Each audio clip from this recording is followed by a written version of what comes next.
Good morning everyone. आज के इस वीडियो में मैं आप सभी को क्लास 12 फिजिक्स के काफी मोस्ट इंपॉर्टेंट 50 सब्जेक्टिव क्वेश्चन का सीरीज स्टार्ट करने जा रहा हूं, जिसमें से आज के इस क्लास में हम लोग 10 सब्जेक्टिव क्वेश्चन करेंगे और इसी तरीके के 10-10 करके 50 सब्जेक्टिव क्वेश्चन का एक सीरीज चलने वाला है। और ये 50 सब्जेक्टिव क्वेश्चन जितने भी है ना, इन्हें हल्के में मत लेना, ठीक है, क्योंकि ये बहुत ही ज्यादा मोस्ट इंपॉर्टेंट सब्जेक्टिव क्वेश्चन है आपके फिजिक्स के अंदर और एक प्योर के क्वेश्चन है और इन्हीं क्वेश्चन को बिहार बोर्ड बार बार रिपीट करता है। तो एक क्वेश्चन आप सभी के लिए बहुत ही ज्यादा खास होने वाला है। सो आज का ये वीडियो आप सभी क्लास 12 वालों के लिए बहुत ही ज्यादा हेल्पफुल होने वाला है। सो आप सभी प्लीज वीडियो को लाइक करके एंड साथ में अपने फिजिक्स वाले भैया यूट्यूब चैनल को सब्सक्राइब करके बेल नोटिफिकेशन जरूर से आप ऑल पे सेलेक्ट कर लेना, ताकि इस टाइप के जो भी हेल्पफुल कंटेंट है वो सबसे पहले आप तक पहुंच सके। बाकी आइए इस वीडियो को शुरू करते हैं। So let's start. सो दोस्तों, सबसे पहला जो क्वेश्चन है हमारे सामने कि धारा घनत्व क्या है, विवेचना करें, यानी कि धारा घनत्व के बारे में बताएं सही तरीके से। धारा घनत्व को इंग्लिश में हम लोग करंट डेंसिटी कहते हैं, ठीक है। धारा घनत्व को इंग्लिश में क्या कहते हैं? करंट डेंसिटी कहते हैं। तो सबसे पहले समझते हैं कि धारा घनत्व होता क्या है।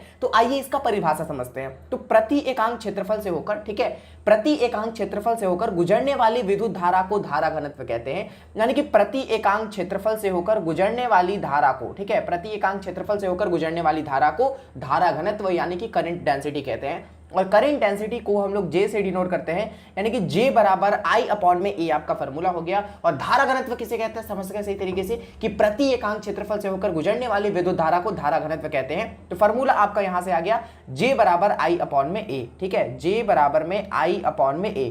तो A आपका हो गया धारा घनत्व। अब विवेचना इन द सेंस की इसके बारे में बताना है। इसका एसआई यूनिट आप मुझे बताओ। इसका एसआई यूनिट आप आराम से निकाल सकते हो। I आपका धारा है, धारा का होता है एम्पियर, एसआई यूनिट एम्पियर होता है। एरिया है आपका नीचे, ठीक है, तो एरिया का होता है मीटर स्क्वायर, यानी कि एम्पियर अपॉन में मीटर स्क्वायर आपका एसआई यूनिट हो जाएगा करंट डेंसिटी का, ठीक है। और ये आपसे ऑब्जेक्टिव में भी पूछा जाता है। तो पहला क्वेश्चन क्लियर होता हुआ। नेक्स्ट क्वेश्चन है दूसरा नंबर कि संधारित्र की धारिता किन दो बातों पर निर्भर करती है, यानी कि कैपेसिटेंस ऑफ कैपेसिटर किन दो बातों पर निर्भर करती है। जिसमें से पहला बात क्या है कि संधारित्र के प्लेट के क्षेत्रफल पर, ठीक है, जो आपका संधारित्र का प्लेट होता है, ठीक है, जो आपका संधारित्र का प्लेट होता है उसके एरिया पे निर्भर करता है, ठीक है, एरिया पे डिपेंड करता है। दूसरा क्या है कि प्लेट के बीच माध्यम की विद्युतशीलता पर, यानी कि ये दो जो प्लेट रहेंगे, यहाँ पे दो प्लेट रहेंगे, ठीक है, और इन दोनों प्लेट के जो बीच में मीडियम रहेगा, चाहे आपका वैक्यूम हो या फिर एयर हो, ठीक है, या फिर कह सकते हो ग्लास हो या फिर वाटर हो या फिर कुछ भी हो, ठीक है, कोई सा भी मीडियम हो, इन दोनों प्लेटों के बीच में जो आपका मीडियम होगा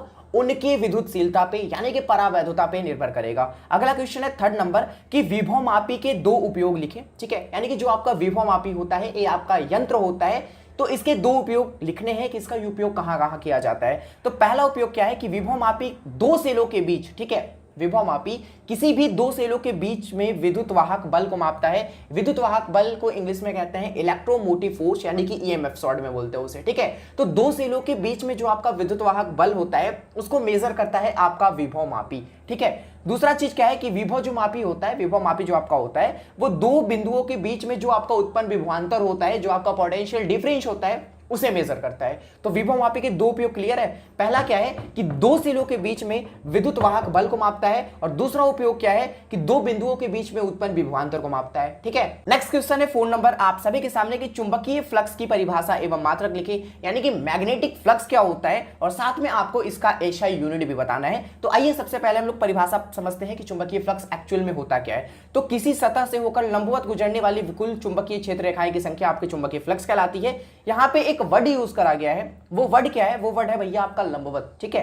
तो यहां पे मैं एक बंद सतह बना लेता हूं, ठीक है, और इस बंद सतह से होकर गुजरने वाली जो आपकी कुल चुंबकीय क्षेत्र रेखाएं की जो संख्या होगी, ठीक है, यानी कि जितने सारे चुंबकीय क्षेत्र रेखाएं गुजरेगी उनकी जो संख्या होगी वही आपका चुंबकीय फ्लक्स कहलाएगा, वही आपका मैग्नेटिक फ्लक्स कहलाएगा, ठीक है। और मैग्नेटिक फ्लक्स का यानी कि चुंबकीय फ्लक्स का एसआई यूनिट होता है वेबर, जो आपसे ऑब्जेक्टिव में बहुत बार पूछा गया है, ठीक है। तो इस क्वेश्चन को आप ध्यान दोगे, ये आपके लिए बहुत ही ज्यादा मोस्ट इंपॉर्टेंट ऑब्जेक्टिव भी बनता है, ठीक है। और क्वेश्चन सब्जेक्टिव इंपॉर्टेंट तो है ही, बिकॉज ये 50 सब्जेक्टिव का सीरीज है ना, ये बहुत ज्यादा इंपॉर्टेंट क्वेश्चन मैं यहाँ पे लाने वाला हूँ चुन चुन के, ठीक है। चलो जी, नेक्स्ट क्वेश्चन 5 नंबर कि प्रकाश का पूर्ण आंतरिक परावर्तन क्या है, यानी कि टोटल इंटरनल रिफ्लेक्शन क्या होता है, इसके बारे में हम लोग समझते हैं। क्वेश्चन आपका यही है कि प्रकाश का पूर्ण आंतरिक परावर्तन होता क्या है। तो जब किसी किरण, ठीक है, जब प्रकाश की किरण सघन माध्यम से विरल माध्यम में जाएगी, एक चीज ध्यान देना, कंडीशन ये कहता है कि प्रकाश का पूर्ण आंतरिक परावर्तन तभी होगा, ठीक है, प्रकाश का पूर्ण आंतरिक परावर्तन तभी होगा जब प्रकाश की किरण सघन से विरल में जाए, ठीक है, सघन से विरल में जाएगी तभी आपका प्रकाश का पूर्ण आंतरिक परावर्तन का घटना होगा, ठीक है। तो जब प्रकाश किरण सघन माध्यम से विरल माध्यम में जाएगी और जब क्रांति कोण से बड़े कोण पर आपतित होगी, ठीक है, मेरा कहने का मतलब ध्यान से समझो, यहां पे मान लो ये आपका कोई, 1 मिनट में बता रहा हूं, यहां पे मान लो ये आपका कोई सतह है, ठीक है, यहां पे कोई सतह है और यहां से प्रकाश किरण आई, ठीक है, प्रकाश किरण आई और यहां पे क्या हो रहा है, क्रांति कोण आपका ए है, ठीक है, क्रांति कोण आपका ए है जो कि समकोण हो जाता है, 90 डिग्री का कोण बन जाता है, ठीक है, वही आपका क्रांति कोण कहलाता है। तो क्रांति कोण से अगर बड़े कोण पर तुम आपतित कराओ इस प्रकाश को, ठीक है, क्रांति कोण से भी बड़े कोण पर अगर तुम प्रकाश किरण को आपतित कराओगे तो ये क्या होता है कि दूसरे मीडियम में जाने के बजाय, ठीक है, पहले ही मीडियम में वापस लौट आ जाता है। That is called total internal reflection. ये आपका प्रकाश का पूर्ण आंतरिक परावर्तन कहलाता है, ठीक है। तो कंडीशन इसके लिए आपको समझ में आ गया कि सघन से विरल में जानी चाहिए और क्रांति कोण से बड़े कोण पर आपतित होनी चाहिए, ठीक है। अगला क्वेश्चन है 6 नंबर की, तरंगाग्र की परिभाषा लिखें, यानी कि वेवलेंथ क्या होता है, तो इसका डिफरेंशिएशन समझो आप सही तरीके से। प्रकाश तरंग के द्वारा एक ऐसी सतह का निर्माण होता है जहां पे फ्रीक्वेंसी, जहां पे आवृत्ति तथा कला कोण नियत होता है, ठीक है। यानी कि ध्यान से समझो, प्रकाश तरंग के द्वारा, ठीक है, प्रकाश तरंग के द्वारा, 1 मिनट मैं ऐसा ही से बना ले रहा हूं, ठीक है, यहां पे ध्यान से समझना, प्रकाश तरंग के द्वारा, यहां पे मान लो कोई पॉइंट है और यहां से प्रकाश तरंग जा रही है, ठीक है, इस तरीके से। तो प्रकाश तरंग के द्वारा एक ऐसी सतह का निर्माण होता है, ठीक है, प्रकाश तरंग के द्वारा, ये आपका वेव है, ठीक है, प्रकाश तरंग के द्वारा एक ऐसी सतह का निर्माण होता है जहां पे आपका फ्रीक्वेंसी, जहां पे आपका आवृत्ति और कला कोण नियत यानी कि कांस्टेंट रहता है, ठीक है, यही आपका कहलाता है वेवलेंथ। क्लियर है तरंगाग्र क्या होता है। अगला क्वेश्चन है 7 नंबर की, विद्युत विभव को परिभाषित करेंगे, यानी कि व्हाट इज इलेक्ट्रिक पोटेंशियल, ठीक है। विद्युत विभव क्या होता है, तो प्रति एकांक धन आवेश को, ध्यान से समझना, प्रति एकांक धन आवेश को यानी कि पॉजिटिव चार्ज को, ठीक है, पॉजिटिव चार्ज को अनंत से इलेक्ट्रिक फील्ड के किसी एक पॉइंट तक ले जाने में जो आपका किया गया कार्य है, ठीक है, वही आपका विद्युत विभव कहलाता है। नहीं समझ में आया, डोंट वरी, मैं फिर से बता रहा हूं आपको, ठीक है। मान लो ये आपका कोई प्लस क्यू चार्ज है, ठीक है, प्लस क्यू कोई आवेश है, धनात्मक आवेश है, ठीक है, और ये आपका अनंत है, कहां है, अनंत पे है, और अनंत से मैं इसे क्या कर रहा हूं कि इलेक्ट्रिक फील्ड के यानी कि विद्युत क्षेत्र के किसी एक पॉइंट पे ला रहा हूं, ठीक है, विद्युत क्षेत्र के किसी एक पॉइंट पे ला रहा हूं और अनंत से जो आपका पॉजिटिव धन आवेश है उसे अनंत से विद्युत क्षेत्र के किसी एक पॉइंट तक ले जाने में जो आपका किया गया कार्य है वही आपका विद्युत विभव कहलाता है, वही आपका इलेक्ट्रिक पोटेंशियल कहलाता है। इलेक्ट्रिक पोटेंशियल को V से डिनोट करते हैं नॉर्मली, तो V बराबर क्या हो जाएगा, W अपॉन में Q, यानी कि W आपका कार्य हो गया और Q जो आपका पॉजिटिव आवेश है, ठीक है, प्लस Q यहां पे दिखा सकते हो, कोई दिक्कत नहीं यार, क्योंकि हम लोग धनात्मक चार्ज को लेके जा रहे हैं। तो फॉर्मूला यहां से बन गया आपका V बराबर में W अपॉन में Q, ठीक है, W अपॉन में Q। तो यही आपका होता है विद्युत विभव। ऐसा यूनिट निकाल सकते हो, वर्क का ऐसा यूनिट जूल और Q यानी कि जूल अपॉन में कूलम, ठीक है, यानी कि W आपका है क्या है, कार्य है, ठीक है, जिसका ऐसा यूनिट जूल होता है और अपॉन में है आपका आवेश चार्ज जिसका ऐसा यूनिट कूलम्ब होता है। तो जूल अपॉन में कूलम्ब, और जूल बटा में कूलम्ब को हम लोग इसे वोल्ट भी कहते हैं। तो याद रखना कि विद्युत विभव का ऐसा ही मात्रक आपका वोल्ट होता है जो कि जूल अपॉन में कूलम्ब के बराबर होता है, ठीक है। अगला क्वेश्चन है 8 नंबर की, फोटो सेल क्या है, इसके 2 उपयोग लिखे। फोटो सेल क्या होता है, तो फोटो सेल एक ऐसा उपकरण है, एक ऐसा युक्ति है, एक ऐसा सिस्टम है जो कि प्रकाश ऊर्जा को, जो लाइट एनर्जी को कन्वर्ट करता है इलेक्ट्रिकल एनर्जी में, that is called photo cell, ठीक है, ये आपका फोटो सेल कहलाता है। यानी कि फोटो सेल फाइनली तौर पे आपको पता चल गया कि जो आपका फोटो सेल है वो ये आपका एक ऐसा युक्ति है, एक ऐसा सिस्टम है, एक ऐसा उपकरण है जो प्रकाश ऊर्जा को विद्युत ऊर्जा में कन्वर्ट कर देता है, ठीक है। और इसके 2 उपयोग की बात करी जाती है, तो प्रकाश तीव्रता को मापता है, यानी कि इंटेंसिटी ऑफ लाइट, प्रकाश की तीव्रता को मापता है, और फोटोन ऊर्जा को यांत्रिक ऊर्जा में कन्वर्ट कर देता है आपका फोटो सेल, ठीक है। जो आपका फोटो सेल होता है वो फोटोन एनर्जी को कन्वर्ट कर देता है यांत्रिक ऊर्जा में, यानी कि काइनेटिक एनर्जी में। क्लियर है। नेक्स्ट क्वेश्चन है आप सभी के सामने 9 नंबर की, आवेश के 2 गुणों को लिखे, ठीक है, आवेश के 2 गुणों को लिखे, यानी कि चार्ज के 2 प्रॉपर्टीज आपको बताने हैं, जिसमें से पहला प्रॉपर्टीज क्या है कि आवेश योगात्मक होते हैं, यानी कि आवेश को हम लोग Q1 प्लस में Q2 प्लस में Q3 इस तरीके से हम लोग Qn तक जोड़ सकते हैं, ठीक है। आवेश को हम लोग क्या कर सकते हैं, आपस में जोड़ सकते हैं। क्यों जोड़ सकते हैं, इसके पीछे का रीजन तो हमें पता होना चाहिए ना जी। हाँ, तो पता है, मैं बता रहा हूं आवेश को हम लोग क्यों जोड़ सकते हैं, क्योंकि जो आपका आवेश होता है, जो आपका चार्ज होता है, वो आपका अदिश राशि होता है। क्या होता है, अदिश राशि होता है, यानी कि स्केलर क्वांटिटी होता है, ठीक है। और स्केलर क्वांटिटी को क्या कर सकते हैं, आपस में हम लोग इसलिए जोड़ सकते हैं क्योंकि जो आपका स्केलर क्वांटिटी होता है वो बीजगणित योग नियम का पालन करता है। ठीक है, बीजगणित योग नियम का पालन करता है अदिश राशि, और आपका आवेश भी एक अदिश राशि है, तो इसलिए हम आवेश को आपस में जोड़ सकते हैं। आवेश आपका योगात्मक होता है। ठीक है, अगला गुण क्या है कि आवेश संरक्षित होता है, और संरक्षित इन द सेंस कि आवेश को ना तो हम लोग उत्पन्न कर सकते हैं, ठीक है, ना इसे उत्पन्न कर सकते हैं और ना ही इसे नष्ट कर सकते हैं, लेकिन एक वस्तु से, ठीक है, लेकिन एक वस्तु से दूसरे वस्तु पे आवेश को हम लोग ट्रांसफर कर सकते हैं। जी हाँ, अब यहां पे बात आ रहा है कि आवेश संरक्षित होता है, एक ऐसे पॉसिबल है, तो आपका एक आइसोलेटेड सिस्टम होता है जहां पे जो आपका चार्ज होता है वो कुल टोटल चार्ज आपका नियत होता है, यानी कि कांस्टेंट के बराबर होता है। ठीक है, तो इससे हमको ये पता चलता है कि ना तो आवेश को हम उत्पन्न कर सकते हैं और ना ही आवेश को नष्ट कर सकते हैं, लेकिन एक काम कर सकते हैं, वो क्या है कि एक वस्तु से दूसरी वस्तु पे हम लोग चार्ज का ट्रांसफर कर सकते हैं। ठीक है, नेक्स्ट क्वेश्चन 10 नंबर, और मे भी आज की इस क्लास का आखिरी क्वेश्चन होने वाला है, और नेक्स्ट वीडियो में मिलेंगे सीरीज को रिज्यूम करते हुए। ठीक है, तो 10 नंबर क्वेश्चन क्या है कि विद्युत क्षेत्र रेखाएं कभी एक दूसरे को काटती नहीं है, क्यों? ठीक है, जो आपका विद्युत क्षेत्र रेखाएं होता है वो कभी एक दूसरे को क्यों नहीं काटती है? ठीक है, आप अगर विद्युत क्षेत्र रेखाएं पढ़े हो, विद्युत बल रेखाएं पढ़े हो, इलेक्ट्रिक फील्ड ऑफ लाइन पढ़े हो, तो इसका एक गुण होता है कि विद्युत क्षेत्र रेखाएं कभी भी एक दूसरे को काटती नहीं है। तो आपके माइंड में तो जरूर क्वेश्चन चला होगा कि भैया क्यों नहीं काटती है। चलो मैं कटाता हूं। ठीक है, आप बोलोगे कि भैया कटा के दिखाओ मुझे, ठीक है, क्यों नहीं काटती है। चलो मैं कटाता हूं। यहाँ पे एक इलेक्ट्रिक फील्ड ऑफ लाइन आ गई, यहाँ पे एक और इलेक्ट्रिक फील्ड ऑफ लाइन आएगी, मैंने कटा दिया जबरदस्ती। क्या बोला भाई? तो कट। ठीक है, मैंने इसे कटा दिया। अब यहाँ पे जो आपका कटान बिंदु बना, यहाँ पे जो आपका कटान बिंदु बना, यहां से तुम दो स्पर्श रेखाएं खींच सकते हो। पहला इस तरीके से, ठीक है, और दूसरा इस तरीके से। दो स्पर्श रेखाएं खींच सकते हो जो कि विद्युत क्षेत्र की दो दिशा को प्रदर्शित करेगी, विद्युत क्षेत्र की दो दिशा को प्रदर्शित करेगी एक ही पॉइंट से। ठीक है, जो कि आपका असंभव है, इम्पॉसिबल है। ठीक है, एक पॉइंट पे आपके दो स्पर्श रेखाएं खींचे जा सकते हैं जिससे विद्युत क्षेत्र की दो दिशा प्रदर्शित होगी, जो कि आपका असंभव है। एक पॉइंट से कभी भी विद्युत क्षेत्र की दो दिशा प्रदर्शित नहीं हो सकती है। बस यही रीजन है, बस यही कारण है कि विद्युत क्षेत्र रेखाएं यानी कि इलेक्ट्रिक फील्ड ऑफ लाइन कभी भी एक दूसरे को काटती नहीं है।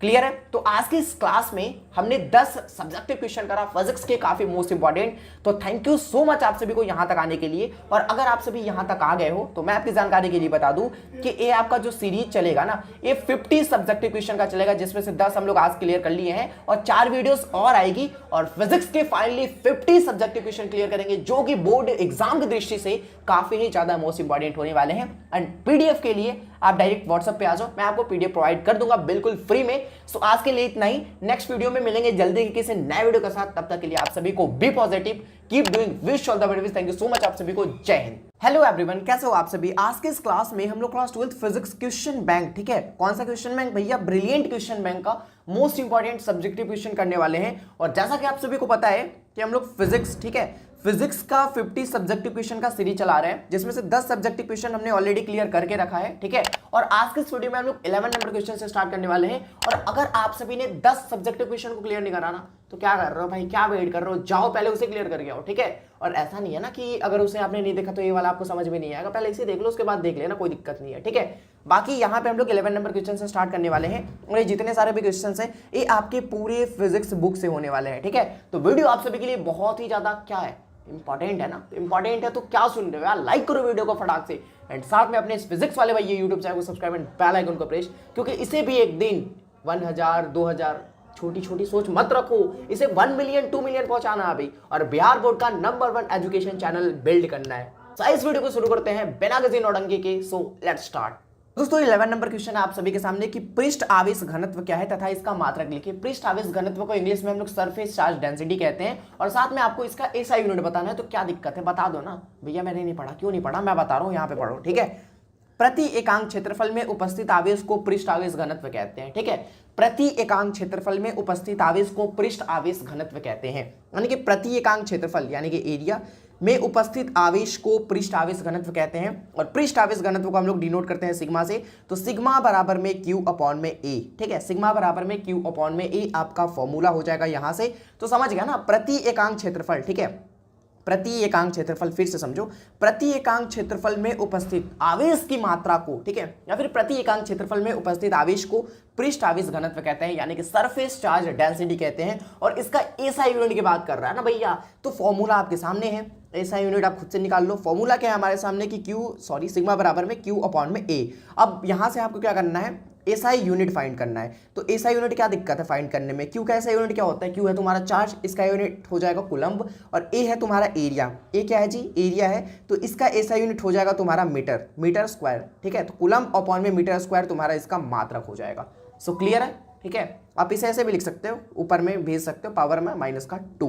नेक्स्ट क्वेश्चन आपका 12 नंबर, ठीक है। आयतन आवेश घनत्व क्या है तथा इसका मात्रक लिखें, ठीक है। जैसा कि आप सभी को नाम से ही पता चल रहा है आयतन, ठीक है। तो आयतन में उपस्थित आवेश को, ठीक है, आयतन में उपस्थित आवेश को हम लोग कहते हैं भैया आयतन आवेश घनत्व, और इसे हम लोग रो से डिनोट करते हैं। तो रो बराबर क्यू अपॉन में ए, रो बराबर क्यू अपॉन में भी, सॉरी ए नहीं भी, ठीक है। तो रो बराबर में क्यू अपॉन में भी। अब इसका मात्रक की भी बात कर रहा है, हाँ भैया मात्रक की भी बात कर रहे हो तो क्यों परेशान हो रहे हो यार, फॉर्मूला आपके सामने है, मात्रक निकालो आराम से। क्यू है तुम्हारा चार्ज, ठीक है, चार्ज का ऐसा यूनिट तुम्हारा होता है कूलम्ब। वी है तुम्हारा आयतन वॉल्यूम, इसका ऐसा यूनिट होता है मीटर क्यू, यानी कि कूलम्ब अपॉन में मीटर क्यू। ये तुम्हारा हो जाएगा मात्रक आयतन आवेश घनत्व का, ठीक है।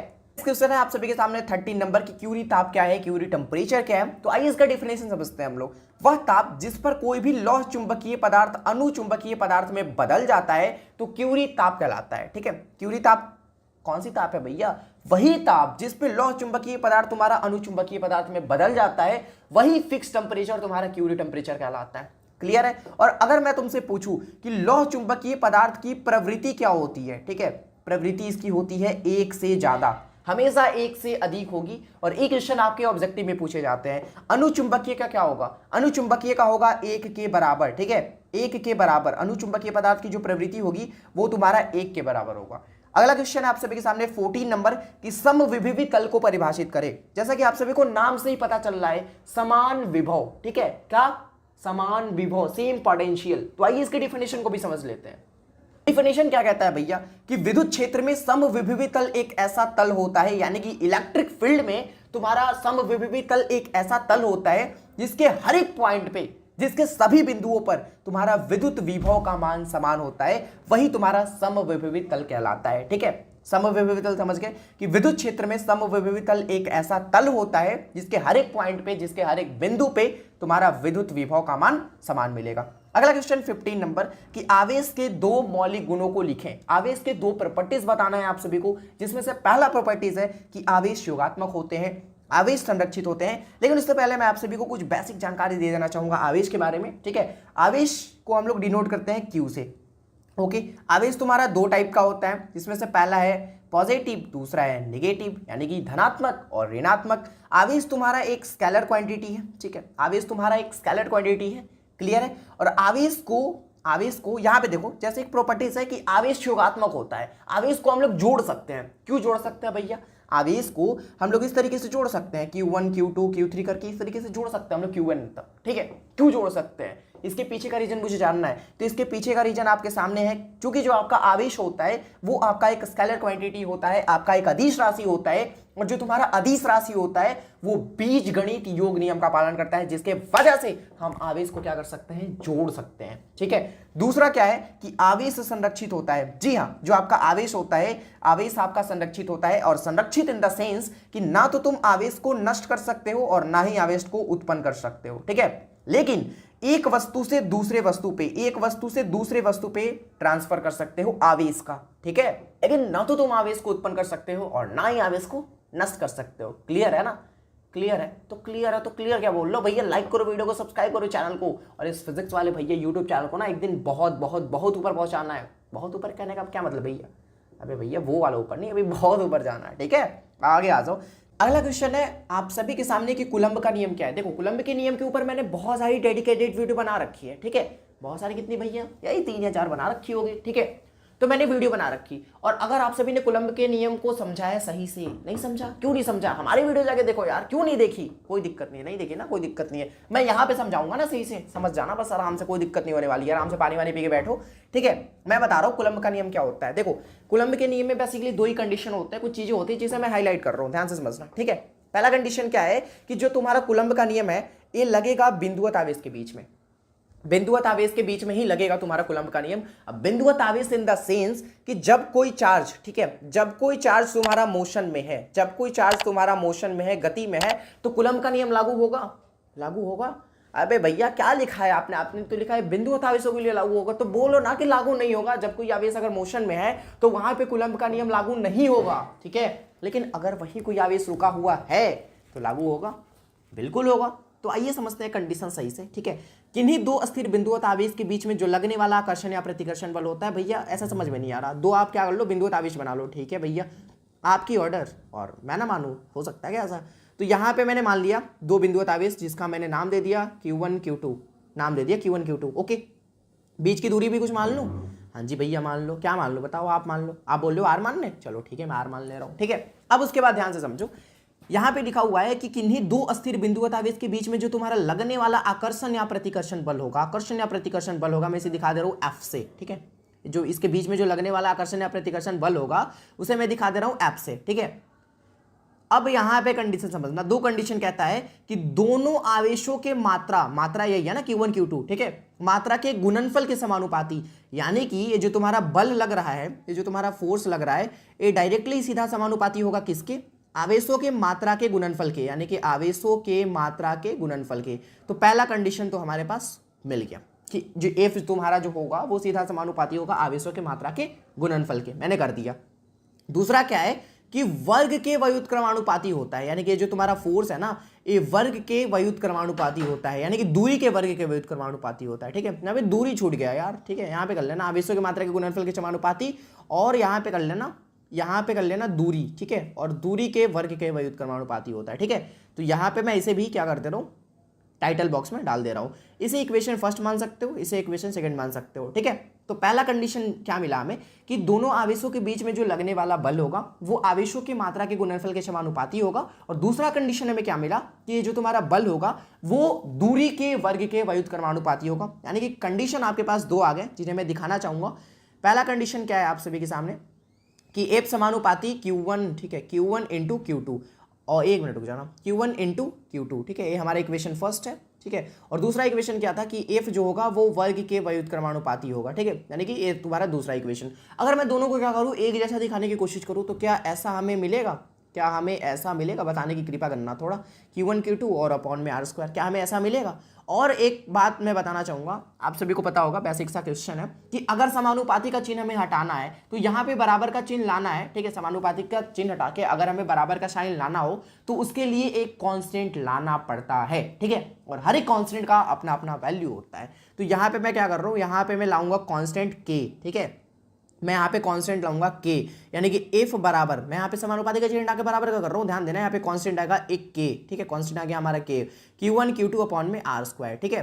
तो यही आपका कूलम्ब का नियम होता है, ठीक है, यही आपका कूलम्ब का नियम होता है। चीजें क्लियर है। अब यहाँ पे हमारे पास क्या आया फाइनल तौर पे, f बराबर k into Q1 Q2 upon में R स्क्वायर, यही आया ना, यही आया ना। अब हर एक कांस्टेंट का वैल्यू होता है, तो इस कांस्टेंट का क्या वैल्यू है जी, इस कांस्टेंट का वैल्यू है आपका 1/4 पाई एप्सिलॉन नॉट, ठीक है, इस k का वैल्यू है 1/4 पाई एप्सिलॉन नॉट।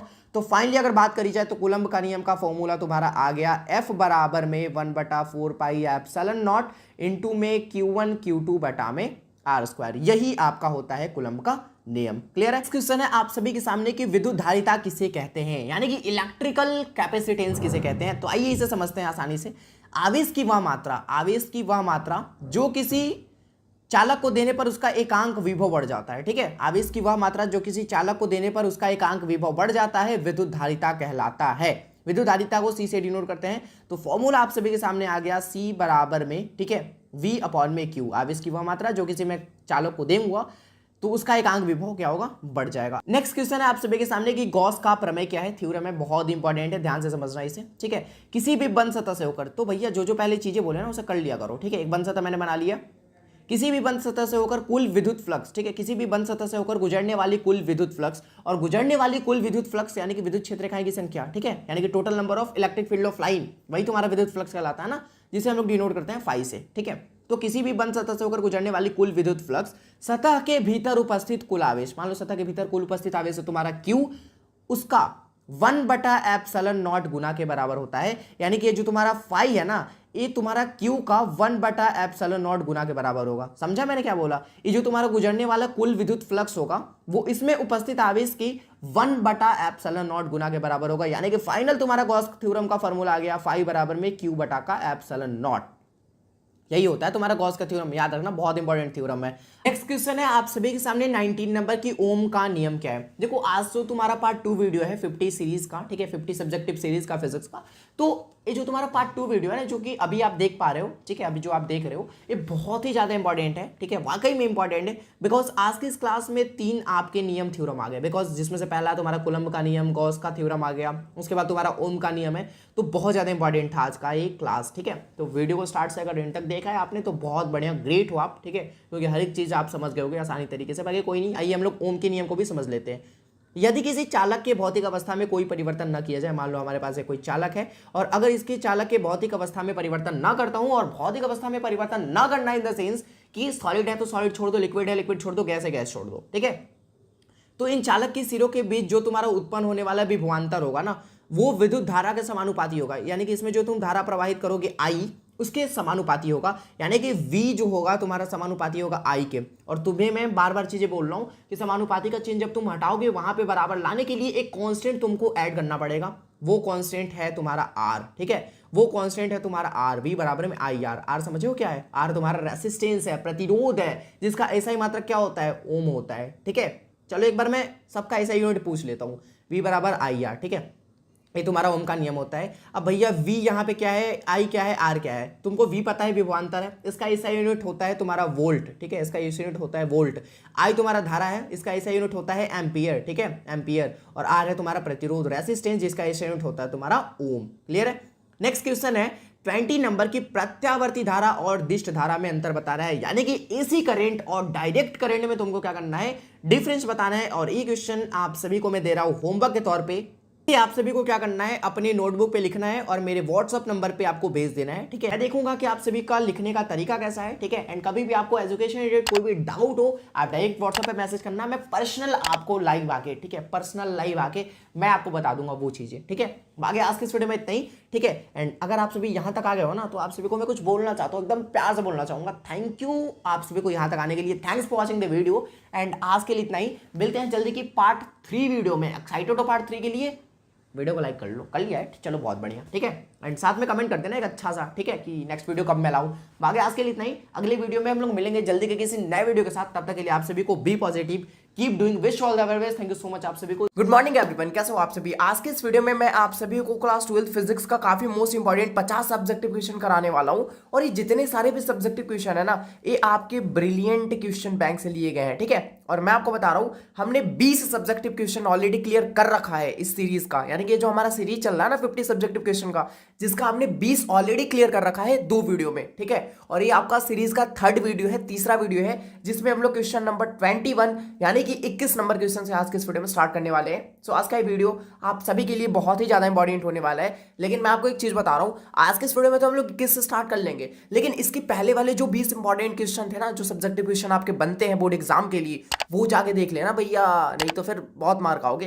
इस वीडियो को देख लेना आराम से, ठीक है, इस वीडियो को देख लो आराम से अभी, उसके बाद जाके उन दोनों वीडियो को कवर कर लेना। क्लियर है? बाकी आइए इस वीडियो को शुरू करते हैं 21 नंबर क्वेश्चन से। लेकिन एक रिक्वेस्ट मैं आप सभी से करना चाहूंगा कि अगर आप सभी ने अभी तक इस वीडियो को लाइक नहीं करा, कैसे बोलते हो यार, नहीं करा, कर लो यार। सब्सक्राइब नहीं करा, वो कर लिया, चलो ठीक है। तो फिर सब्सक्राइब करोगे ना, तो क्या होगा ना कि जो भी इंपॉर्टेंट क्वेश्चन, चाहे ऑब्जेक्टिव रहे, सब्जेक्टिव रहे, बिहार बोर्ड के जो भी एजुकेशन रिलेटेड अपडेट रहे, वो सबसे पहले आप तक पहुंचेगा ना, पहुंचेगा मतलब प्लेन से नहीं पहुंचेगा, नोटिफिकेशन के थ्रू जाएगा।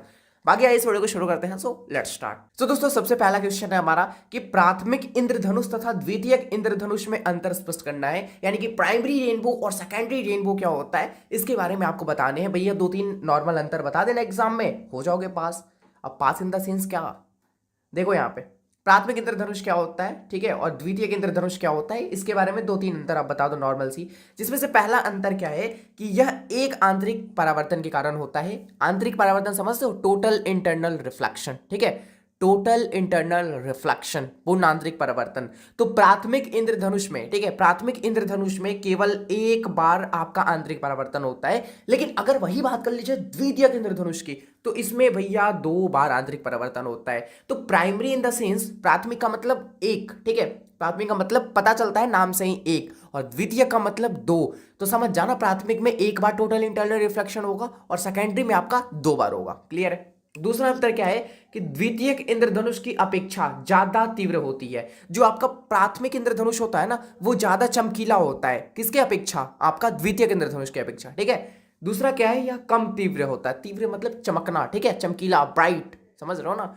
तो द्वितीयक इंद्रधनुष कम होता है और उसके अपेक्षा प्राथमिक इंद्रधनुष जो होता है वो आपका ज्यादा चमकीला होता है, ठीक है। तीसरा अंतर क्या है कि रंगों का जो श्रेणी होता है वो स्पेक्ट्रम के रंगों की श्रेणी में होती है। लेकिन अगर बात कर लीजिए द्वितीयक इंद्रधनुष की, ठीक है, तो ये रंगों की श्रेणी के क्रम में नहीं होती है, यह श्रेणी क्रम में होती ही नहीं है, ठीक है। अगला क्या है भैया कि लाल रंग ऊपर तथा बैगनी नीचे होता है, ठीक है। लाल रंग ऊपर तथा बैगनी आपका नीचे होगा प्राथमिक इंद्रधनुष में, ठीक है। लेकिन सेकेंडरी में क्या होगा, द्वितीयक में क्या हो जाएगा, बैगनी रंग आपका ऊपर रहेगा, ठीक है, और लाल रंग आपका नीचे रहेगा। बाकी बीच में जो भी कलर रहेंगे वो तो रहेंगे ही, ठीक है। तो यही था आपका नॉर्मल अंतर प्राथमिक इंद्रधनुष और सेकेंडरी इंद्रधनुष के बीच में, ठीक है। अब बोलोगे भैया प्राथमिक बोल लो तो द्वितीयक बोलो, नहीं तो फिर प्राइमरी बोलो तो सेकेंडरी बोलो, हिंदी इंग्लिश एक ही में मिक्स कर दे रहो। कंफ्यूज नहीं होने का, कोई भी चीज को समझो, क्लियर करके समझो, 100% क्लियर एकदम, ठीक है। कंफ्यूजन नहीं रहना चाहिए बिल्कुल भी। तो क्लियर हो गया प्राथमिक इंद्रधनुष द्वितीयक इंद्रधनुष में अंतर। अगर आपके एग्जाम में आए बस 2-3 अंतर लिख देना नॉर्मल सी, बाकी कोई दिक्कत नहीं, फुल मार्क्स मिल जाएगा आपको। आगे आ जाओ जी, पोलरॉइड क्या है, इसके 2 उपयोग को लिखे, काफी मोस्ट इंपॉर्टेंट क्वेश्चन। लेकिन ये जो सीरीज चल रहा है ना आपका 50 सब्जेक्टिव क्वेश्चन का, इसमें भैया मैं किसी को भी ज्यादा ये नहीं बोलूंगा कि ये ज्यादा क्वेश्चन आएगा, ये नहीं बोलूंगा कि भैया आने का चांसेस नहीं है। भैया सब आने के चांसेस है, बिकॉज ये सबके सब मोस्ट इंपॉर्टेंट। और ये इसको मोस्ट इंपॉर्टेंट कौन बनाता है, मैं प्रूफ दूंगा ना भैया क्यों मोस्ट इंपॉर्टेंट है। सारे के सारे पीवाई के क्वेश्चन है, जो आपका बिहार बोर्ड है वो पीवाई के क्वेश्चन को बार बार रिपीट करता है। दैट मीन्स कि यही सारे क्वेश्चन आने वाले हैं आपके बोर्ड एग्जाम में 2025 में, लिख के ले लो, ठीक है। बाकी अगला क्वेश्चन की ओर बढ़ते हैं। अगला क्वेश्चन क्या है कि पोलरॉइड क्या है, इसके 2 उपयोग लिखो। तो आइए मैं आप सभी को बताता हूं कि पोलरॉइड एक्चुअल में होता क्या है। यह एक ऐसी युक्ति है, यह एक ऐसा सिस्टम है, ठीक है, जो अध्रुवित प्रकाश को ध्रुवित प्रकाश में बदल देता है, ठीक है। अगर हम बात करें पोलरॉइड की, तो इसके थ्रू हम लोग अध्रुवित प्रकाश को ध्रुवित प्रकाश में बदल सकते हैं, ठीक है। अध्रुवित को ध्रुवित प्रकाश में बदल सकते हैं, ओके। अगर बात करी जाए उपयोग की, क्योंकि यहाँ पे देख रहा हो ना उपयोग भी पूछ रहा है, तो आइए इसको उपयोग को देख लेते हैं कि पोलरॉइड का उपयोग कहाँ कहाँ होता है। तो जो आपका धूप वाला चश्मा होता है ना, उसमें पोलरॉइड का यूज होता है, ठीक है। दूसरा क्या है कि फोटोग्राफी कैमरा में आपका यूज होता है पोलरॉइड का। अगर इससे पहले आपको नहीं पता था ना, अब पता हुआ ना, किसके थ्रू पता हुआ, मेरे थ्रू, ठीक है, यानी कि फिजिक्स वाले भैया के थ्रू ना। सब्सक्राइब कर लो भैया, सब्सक्राइब तो बनता है इसी नाम पे, और इसे बहुत बड़ा बिहार का एजुकेशनल प्लेटफॉर्म बिल्ड करना अभी, ठीक है। तो इसमें आप सभी के सपोर्ट की मुझे बहुत बहुत बहुत ज्यादा नीड है। सो आइए आगे बढ़ते हैं हम लोग। अगला क्वेश्चन है आप सभी के सामने 23 नंबर कि विद्युत चुंबकीय तरंग के 2 गुण लिखे, यानी कि इलेक्ट्रोमैग्नेटिक वेव के 2 गुण लिखे, ठीक है। मैं बता रहा हूं 2 गुण कौन कौन से है। विद्युत चुंबकीय तरंग एक अनुप्रस्थ तरंग होता है, इसे नोट करके रख लो भैया, ये वीवीआई है आप सभी के लिए ऑब्जेक्टिव के लिए, ठीक है। ऑब्जेक्टिव में पूछता है कि जो आपका विद्युत चुंबकीय तरंग होता है, जो आपका इलेक्ट्रोमैग्नेटिक वेव होता है, वो होता क्या है, अनुप्रस्थ होता है, अनुदैर्ध्य होता है, दोनों होता है, इनमें से कोई ऑब्जेक्टिव में आता है क्वेश्चन। बहुत बार क्वेश्चन बिहार बोर्ड ने रिपीट करा है। याद रखना कि जो आपका विद्युत चुंबकीय तरंग होता है वो आपका एक अनुप्रस्थ तरंग होता है, ठीक है। और एक चीज मैं आपको और बता दूं, दूसरा गुण क्या है कि इसको चलने के लिए माध्यम की आवश्यकता नहीं पड़ती है, यानी कि जो आपका इलेक्ट्रोमैग्नेटिक वेव है, इसको चलने के लिए, इसको गति करने के लिए, इसको मोशन करने के लिए किसी भी मीडियम की आवश्यकता नहीं होती है, ठीक है। बहुत सारे ऐसे होते हैं, बहुत सारे ऐसे वेव होते हैं जिनको चलने के लिए निर्वात की आवश्यकता पड़ती है, हवा की आवश्यकता पड़ती है, जल की आवश्यकता पड़ती है, या फिर जो भी आपके मीडियम से मीडियम की आवश्यकता पड़ती है, लाइक, ठीक है। लेकिन जो आपका इलेक्ट्रोमैग्नेटिक वेव है, इसको चलने के लिए किसी भी मीडियम की आवश्यकता नहीं पड़ती है, रिक्वायरमेंट कुछ भी नहीं है कि हमें भैया एयर से होकर गुजारोगे तभी मैं गुजरूंगा, मुझे अगर तुम वैक्यूम से होकर गुजारोगे मैं तभी गुजरूंगा, ऐसा कुछ नहीं है। इसको चलने के लिए माध्यम की आवश्यकता पड़ती ही नहीं है, ठीक है। अगला क्वेश्चन है आप सभी के सामने 24 नंबर की भंवर धाराएं क्या है, ठीक है। मैं बोला ना भैया, मैं ये नहीं बोलूंगा कि क्वेश्चन आपके लिए ज्यादा इंपॉर्टेंट है, क्वेश्चन कम इंपॉर्टेंट है आपके लिए, सारे के सारे इंपॉर्टेंट है। ध्यान देना, किसी को भी इग्नोर मत करना, किसी को भी इग्नोर मत करना। हाँ भाई, गर्लफ्रेंड की चैट को इग्नोर कर सकते हो, बॉयफ्रेंड की चैट को इग्नोर कर सकते हो, लेकिन भैया इसे इग्नोर मत करना, समझ रहे हो। क्या दिक्कत है, आ जाओ। भंवर धारा क्या है, ध्यान से समझना भंवर धारा क्या होता है। अगर मैं क्या करता हूं कि परिवर्तनशील चुंबकीय क्षेत्र को किस चीज से डिनोट करते हैं भैया, कोई बताएगा मुझे? बी। बहुत बढ़िया। तो चुंबकीय क्षेत्र को हम लोग बी से डिनोट करते हैं, बी वेक्टर लगा दिया, बिकॉज एक आपका वेक्टर क्वांटिटी होता है। तो देखो, जब किसी चालक को परिवर्तनशील चुंबकीय क्षेत्र में रखते हैं, यहां पे क्या कर लो, यहां पे तुम एक चालक को रख दो, ठीक है। ये आपका मान लो चुंबकीय क्षेत्र है, परिवर्तनशील चुंबकीय क्षेत्र है, और इसके बीच में मैं क्या कर रहा हूं, एक चालक को रखता हूं, ठीक है। अगर हम क्या करते हैं, अगर परिवर्तनशील चुंबकीय क्षेत्र में अगर हम कोई चालक को रखते हैं तो उसमें एक धारा प्रेरित हो जाती है, इसमें एक धारा प्रेरित हो जाएगी जो कि आपका भंवर धारा कहलाती है, जो कि आपका भंवर धारा कहलाती है। क्लियर है भंवर धारा क्या होती है? आगे आ जाओ। इसके कुछ उपयोग भी होते हैं, जैसे कि लाइक एग्जाम में पूछ सकता है कि भंवर धारा क्या है, इसके 2 उपयोग लिखे। तो भंवर धारा के उपयोग मैं बता रहा हूँ। पहला तुम्हारा जो आपका रेल इंजन होता है ना, उसके चुंबकीय जो चुंबक ब्रेक होता है, चुंबकीय ब्रेक होता है, ठीक है, रेल में, उसमें हम लोग भंवर धारा का यूज करते हैं, ठीक है। बाकी और भी बहुत उपयोग है, आप देख लेना एक बार। विद्युत अनुनाद को समझाइए, ठीक है, विद्युत अनुनाद को समझाइए। विद्युत अनुनाद होता क्या है? विद्युत परिपथ में जब स्वाभाविक आवृत्ति आरोपित आवृत्ति के बराबर हो जाती है, ठीक है, कोई भी आपका इलेक्ट्रिक सर्किट है, कोई भी आपका विद्युत परिपथ है, वहां पे जो आपका एक्चुअल में पहले से आवृत्ति है वहां का, ठीक है, और उसके बाद अगर तुम उस पर जो आवृत्ति दे रहे हो, ठीक है, यानी कि मेरे कहने का मतलब समझो, जो आपका स्वाभाविक आवृत्ति है और ऊपर से जो आप आरोपित कर रहे हो आवृत्ति, उसके अगर बराबर हो जाता है तो ये घटना आपका विद्युत अनुनाद कहलाता है, ठीक है। नेक्स्ट क्वेश्चन है आप सभी के सामने 26 नंबर की, प्रकाश के पूर्ण आंतरिक परावर्तन के लिए आवश्यक शर्तों को लिखे, यानी कि टोटल इंटरनल रिफ्लेक्शन के लिए जो आवश्यक शर्तें होते हैं उनको आप सभी को बताना है। तो चलो मैं आप सभी को बता रहा हूं। मान लो यहाँ पे हमारा कोई सतह है, ठीक है, ऊपर हमारा सघन माध्यम है, ऊपर हमारा सघन माध्यम है, नीचे हमारा विरल माध्यम है, ठीक है। और ये जो प्रकाश का पूर्ण आंतरिक परावर्तन का घटना है, ये जब प्रकाश की किरण सरल से विरल में जाएगी तभी पॉसिबल है भैया। विरल से सघन में ले जाओगे ना तब में पॉसिबल नहीं है, घटना नहीं होगी तब। याद रखना, सघन से विरल में जानी चाहिए, ठीक है। तो आओ मैं आप सभी को बताता हूं। ऊपर है सघन, नीचे है विरल। अब मान लो यहां से मैं क्या कर रहा हूं, मैं कलर चेंज कर लूं ना ताकि आप सभी को क्लियर दिख सके, ठीक है। तो यहां पे क्या कर रहा हूं, अगर मैं प्रकाश को आपतित कराता हूं, ठीक है, मान लो यहां पे कोई आपकी आपतित किरण है, यहां पे मैं प्रकाश को आपतित करा रहा हूं, और उसके बाद क्रांतिक कोण क्या होता है ना, कि इसी सतह से वापस लौट आता है, जिसके कारण ये एक समकोण बना लेता है, जो कि आपका क्रांतिक कोण कहलाता है, ठीक है। लेकिन आपको क्रांतिक कोण से बड़े कोण पर आपतित कराना है, क्रांतिक कोण से भी बड़े कोण पर आपतित कराना है, जिससे कि ये दूसरे मीडियम में ना जाकर पुनः इसी मीडियम में वापस लौट आए। That is called total internal reflection, यानी कि पूर्ण आंतरिक परावर्तन। तो यहां पे कंडीशन आपको खुद ब खुद समझ में आ गया होगा। पहला कंडीशन क्या है कि आपतन कोण जो होना चाहिए वो क्रांतिक कोण से बड़ा होना चाहिए, यानी कि जो तुम प्रकाश आपतित करा रहे हो ना, एक क्रांतिक कोण से बड़े कोण पर आपतित होना चाहिए, ठीक है। दूसरा क्या है कि जो प्रकाश की किरण है वो सघन माध्यम से विरल माध्यम में जाना चाहिए। आप देख रहे हो ना कि सघन से विरल में जा रहा है, यही चीज मैंने आपको पहले ही बता दिया था, इसलिए ठीक है। आगे आ जाओ। 27 नंबर क्वेश्चन क्या है कि इलेक्ट्रिक फ्लक्स का डिफिनेशन एवं उसका एसआई मात्रक लिखे, यानी कि चुंबकीय फ्लक्स को परिभाषित करें और साथ में उसका एसआई मात्रक लिखे। तो आइए हम लोग समझते हैं कि चुंबकीय फ्लक्स होता क्या है। तो किसी भी सतह से होकर, ठीक है, किसी भी सतह से होकर गुजरने वाली कुल चुंबकीय क्षेत्र रेखाएं की जो संख्या होगी वही आपका चुंबकीय फ्लक्स कहलाएगा। और अगर बात करी जाए इसका एसआई मात्रक की तो वो आपका होता है वेबर। ये आपसे ऑब्जेक्टिव में बहुत बार क्वेश्चन पूछा गया है, ठीक है, ये आपसे ऑब्जेक्टिव में बहुत बार क्वेश्चन पूछा गया है कि चुंबकीय फ्लक्स का मात्रक क्या होता है। याद रखना, चुंबकीय फ्लक्स का मात्रक आपका वेबर होता है। लेकिन अगर मैं आप सभी से पूछ लूं कि विद्युतीय फ्लक्स का मात्रक क्या होता है, ठीक है, विद्युत फ्लक्स का मात्रक क्या होता है, तो इसका होता है वोल्ट इंटू मीटर, ठीक है, वोल्ट इंटू मीटर। आ जाओ एसआई मात्रक मैं आप सभी से पूछ रहा हूं। अगर वोल्ट अपॉन मीटर है, एक इस चीज का मात्रक है, विद्युत क्षेत्र का मात्रक है, ठीक है, इलेक्ट्रिक फील्ड का मात्रक है, ठीक है। हेनरी किस चीज का मात्रक होता है जी, हेनरी किस चीज का मात्रक होता है, ये आपका याद रखना प्रेरकत्व, ठीक है, प्रेरकत्व, स्वप्रेरकत्व, अन्योन प्रेरकत्व, सबका मात्रक आपका होता है हेनरी।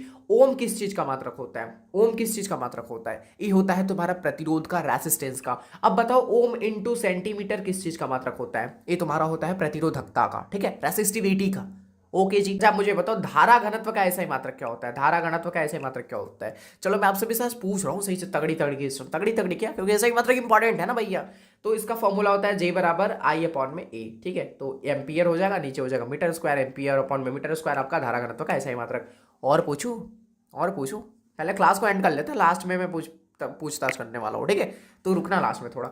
अगला क्वेश्चन 28 नंबर कि आभासी नमन क्या है। आभासी नमन क्या है भैया, ध्यान से समझना। 1 सेकंड भैया, स्क्रीनशॉट के लिए भैया तुम ऊपर जाओ ऊपर जाओ जल्दी, हाँ ठीक है। आभासी नमन क्या होता है, किसी स्थान पर चुंबकीय याम्योत्तर तथा भौगोलिक याम्योत्तर के जो बीच का कोण होता है वो आपका आभासी नमन कहलाता है। ठीक है, किसी भी स्थान पर चुंबकीय याम्योत्तर, मान लो ये चुंबकीय याम्योत्तर है, तुम्हारा भौगोलिक याम्योत्तर है, इसके बीच में जो भी बनने वाला एंगल होगा दैट इज कॉल्ड आपका आभासी नमन कहलाएगा। ठीक है, नेक्स्ट क्वेश्चन है आप सभी के सामने 29 नंबर की, लॉरेंट्ज बल क्या है, लॉरेंट्ज फोर्स क्या है, ध्यान से समझना, कोई दिक्कत नहीं होने वाली है। जब कोई आवेशित कण एक ऐसे क्षेत्र से गुजरता है, जैसे मान लो आवेशित कण ने मान लिया Q, ठीक है, एक ऐसे क्षेत्र से गुजरता है जहां पे तुम्हारा विद्युत क्षेत्र भी हो, जहां पे तुम्हारा चुंबकीय क्षेत्र भी हो।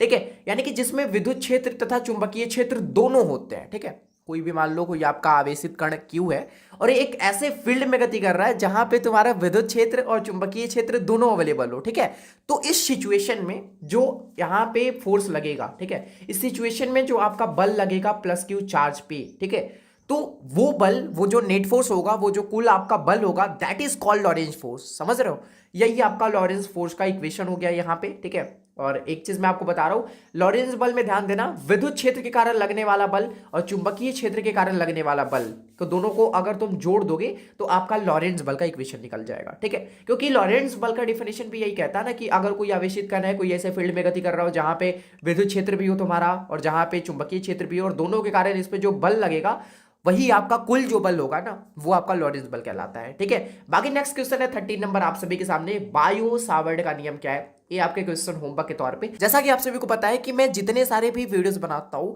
चाहे वो ऑब्जेक्टिव का हो, सब्जेक्टिव का हो, हर एक वीडियोस में मैं आप सभी को कुछ ना कुछ होमवर्क के तौर पे देता हूं। लाइक समझ रहे हो, तो एक क्वेश्चन आपको बना के लेके आना है घर से इन द सेंस कि आपको बनाना है। ठीक है, खुद से प्रैक्टिस करना है, और अगर आप नहीं बनाते हो तो फिर क्या दिक्कत है, मैं तो देख नहीं रहा, लेकिन अगर आप बना लेते हो तो खुद से सेटिस्फाई हो जाओगे कि हाँ मैंने पूरा वीडियो कंप्लीट भी कर लिया, होमवर्क भी बना लिया, कोई दिक्कत नहीं है। समझ रहे हो, फिर पूरा दिन आप आराम से एंजॉय कर सकते हो, कोई दिक्कत नहीं उसमें। एक क्वेश्चन आप सभी के सामने होमवर्क के तौर पे। बाकी थैंक यू सो मच आप सभी को यहाँ तक आने के लिए। बाकी मिलते हैं जल्दी नेक्स्ट वीडियो में। बाकी पीडीएफ के लिए आप हमें व्हाट्सअप कर सकते हो। बाकी आज के इस वीडियो में इतना ही, नेक्स्ट वीडियो में मिलेंगे जल्दी की किसी नए वीडियो के साथ। तब तक के लिए आप सभी को be positive, keep doing, wish all the very best. Thank you so much आप सभी को, जय हिंद। गुड मॉर्निंग एवरीवन, कैसे हो आप सभी। आज के इस वीडियो में मैं आप सभी को क्लास 12 फिजिक्स के काफी मोस्ट इंपॉर्टेंट सब्जेक्टिव क्वेश्चन कराने वाला हूं। और ये जितने सारे भी आपके सब्जेक्टिव क्वेश्चन है ना, ये सारे के सारे भैया आपके ब्रिलियंट क्वेश्चन बैंक से लिए गए हैं। ठीक है जी, तो एक चीज मैं आप सभी को बताना चाहूंगा कि मैं 50 सब्जेक्टिव क्वेश्चन का सीरीज चला रहा हूं। ठीक है, फिजिक्स के 50 सब्जेक्टिव क्वेश्चन का, जिसमें से 30 सब्जेक्टिव क्वेश्चन हमने ऑलरेडी क्लियर करके रखे हैं, जो कि आपके 3 वीडियो अवेलेबल है चैनल पे। हम लोग 10-10 करके सब्जेक्टिव क्वेश्चन कर रहे हैं। ठीक है, इस तरीके के 5 वीडियो आएंगे और 5 वीडियो में आपके क्लास 12 फिजिक्स के 50 सब्जेक्टिव क्वेश्चन क्लियर हो जाएंगे, जो कि आपके ब्रिलियंट क्वेश्चन बैंक से लिए गए हैं। सो क्वेश्चन आप सभी के लिए बहुत ही ज्यादा इंपॉर्टेंट होने वाला है। ठीक है, सारे के सारे क्वेश्चन। तो आज के इस क्लास में हम लोग 31 नंबर क्वेश्चन से स्टार्ट करने वाले हैं, बिकॉज 30 क्वेश्चन हमने ऑलरेडी क्लियर करके रखा है। और अगर आप सभी ने नहीं देखा तो आज के इस क्लास को एंड हो जाने के बाद जाके आप आराम से देख लेना, कोई दिक्कत नहीं है। बाकी इस वीडियो को आप सही से देख लो। ठीक है, तो आइए इस वीडियो को शुरू करते हैं। लेकिन आप सभी को भी बताएं कि वीडियो को स्टार्ट करने से पहले पवन भैया, यानी कि फिजिक्स वाले भैया, आपसे एक रिक्वेस्ट करते हैं। वो रिक्वेस्ट क्या है कि अगर आप सभी ने अभी तक इस वीडियो को लाइक नहीं करा, कर लो फटाक से यार, प्यारा सा लाइक करना है। ठीक है, एंड साथ में जाकर सब्सक्राइब एंड बेल आइकन को प्रेस, क्योंकि इस टाइप के जो भी हेल्पफुल कंटेंट होते हैं वो आपको केवल फिजिक्स वाले भैया यूट्यूब चैनल पर देखने को मिलते हैं। बाकी आइए इस वीडियो को शुरू करते हैं। So let's start. 30 तो हमने ऑलरेडी क्लियर करके रखा है। ठीक है, 31 से आज के इस वीडियो में स्टार्ट करने वाले हैं। ठीक है, तो 31 नंबर क्वेश्चन आप सभी के सामने क्या बोलता है, क्वेश्चन ही बोलेगा, बोलना तो मैं खुद है, आंसर भी तुम्हें खुद ही देना है। ठीक है, क्वेश्चन क्या है कि संतोषी व्यतिकरण की 2 आवश्यक शर्तों को लिखे। जो तुम्हारा व्यतिकरण होता है, ठीक है, वो 2 प्रकार के होते हैं, पहला संतोषी, दूसरा असंतोषी। तो संतोषी के लिए कुछ आवश्यक शर्तें होते हैं, उन्हीं में से 2 आवश्यक शर्तों को आपको बताना है। जिसमें से पहला आवश्यक शर्त क्या है कि जो तुम्हारा दोनों प्रकाश स्रोत होना चाहिए वो समान कला में होना चाहिए। जो तुम्हारा दोनों प्रकाश स्रोत होता है वो समान कला में होना चाहिए। ठीक है, दूसरा क्या है, पथांतर होना चाहिए, यानी कि डेल एक्स होना चाहिए तुम्हारा। समझ गए। नेक्स्ट क्वेश्चन 32 नंबर की व्यतिकरण फ्रिंज की चौड़ाई का व्यंजक लिखे। बहुत इंपॉर्टेंट क्वेश्चन। ठीक है, व्यतिकरण फ्रिंज की चौड़ाई का व्यंजक लिखे। तो इसका होता है भैया फॉर्मूला बीटा बराबर लेमडा डी अपॉन में छोटा डी। हाँ, बड़ा डी छोटा डी क्या कर रहे हो, ऊपर में बड़ा डी होता है, नीचे तुम्हारा छोटा डी होता है। ये तुम्हारा हो गया व्यतिकरण फ्रिंज की चौड़ाई का व्यंजक। देखो भैया क्वेश्चन कैसे करे जाते हैं, अगर बात करें जाए 2 नंबर में आपसे, तो 2 नंबर में आपसे ये पूछ सकता है कि व्यतिकरण फ्रिंज की चौड़ाई का व्यंजक लिखे। लेकिन अगर वही बात कर ली जाए, एक क्वेश्चन अगर 5 नंबर में कन्वर्ट करता है तो किस तरीके से देगा मैं आपको बता रहा हूँ, ध्यान से समझना। क्वेश्चन रहेगा कि व्यतिकरण फ्रिंज की चौड़ाई होता क्या है, और उसका व्यंजक आपको लिखने के लिए नहीं, प्रूफ करने के लिए दे देगा, ठीक है। तो आपको 5 नंबर वाले में बहुत एक्सप्लेन करना पड़ेगा सही से, तो समझ रहे हो। तो यही होता है भैया व्यतिकरण फ्रेंच की चौड़ाई का व्यंजक। आगे 33 नंबर क्वेश्चन है कि नीला और पीला रंगों के लिए कार्बन प्रतिरोध का कलर कोड क्या होता है तुम्हारा, ठीक है। नीला रंग के लिए, पीला रंग के लिए कार्बन प्रतिरोध का कलर कोड क्या होता है, मैं आप सभी को बताता हूं। कार्बन प्रतिरोध का कलर कोड याद रखने के लिए एक सिंपल फंडा है। वो फंडा क्या है, एक ट्रिक है, ठीक है। वो ट्रिक मैंने आपको बार बार बताया है कि याद रखना, बीबी रॉय, ठीक है, great Britain very good wise, ठीक है। अब इसके अकॉर्डिंग तुम याद रख सकते हो भैया बहुत आसानी तरीके से कि तुम्हारा कार्बन प्रतिरोध कौन से कलर का कितना कलर कोड होता है, ठीक है। जैसे कि यहाँ पे तुम स्टार्ट करना 0 से, 0 1 2 3 4 5 6 7 8 एंड 9, ठीक है, 8 एंड 9। अब भैया क्या पूछा है तुमसे, तुमसे पूछा है भैया ब्लू रंग का। तो ब्लू रंग का अगर तुमसे पूछे, ठीक है, तो ब्लू रंग का तुमसे पूछे तो ब्लू रंग तुम्हारा यहाँ है, ठीक है, बी है, ब्लू है यहाँ पे, यानी कि नीला ब्लू वही होता है, ठीक है। तो ब्लू का तुम्हारा हो जाएगा 6। वही पूछा है तुमसे पीला रंग का भी पूछा है, यानी कि येलो का, तो येलो का तुम्हारा हो जाएगा 4। तो यानी कि ऑप्शन नहीं, आंसर आप सभी का हो जाएगा कि नीला रंग के लिए जो तुम्हारा कार्बन प्रतिरोध का कलर कोड होता है वो होता है 6। और वही अगर बात कर ली जाए पीला के लिए, तो पीला के लिए तुम्हारा होता है 4। तो क्लियर है सब चीजें, ट्रिक याद रखना, फंडा मैंने आप सभी को बता दिया। BB Roy Great Britain very good wise, ठीक है। नेक्स्ट क्वेश्चन 34 नंबर क्वेश्चन कि विशिष्ट प्रतिरोध या फिर प्रतिरोधकता क्या होता है, इसे इंग्लिश में हम लोग बोलते हैं रेसिस्टिविटी, ठीक है। तो रेसिस्टिविटी क्या होता है, तो किसी चालक का प्रतिरोध R, ठीक है, तुमको पता है कि प्रतिरोध को, रेसिस्टेंस को हम लोग R से डिनोट करते हैं।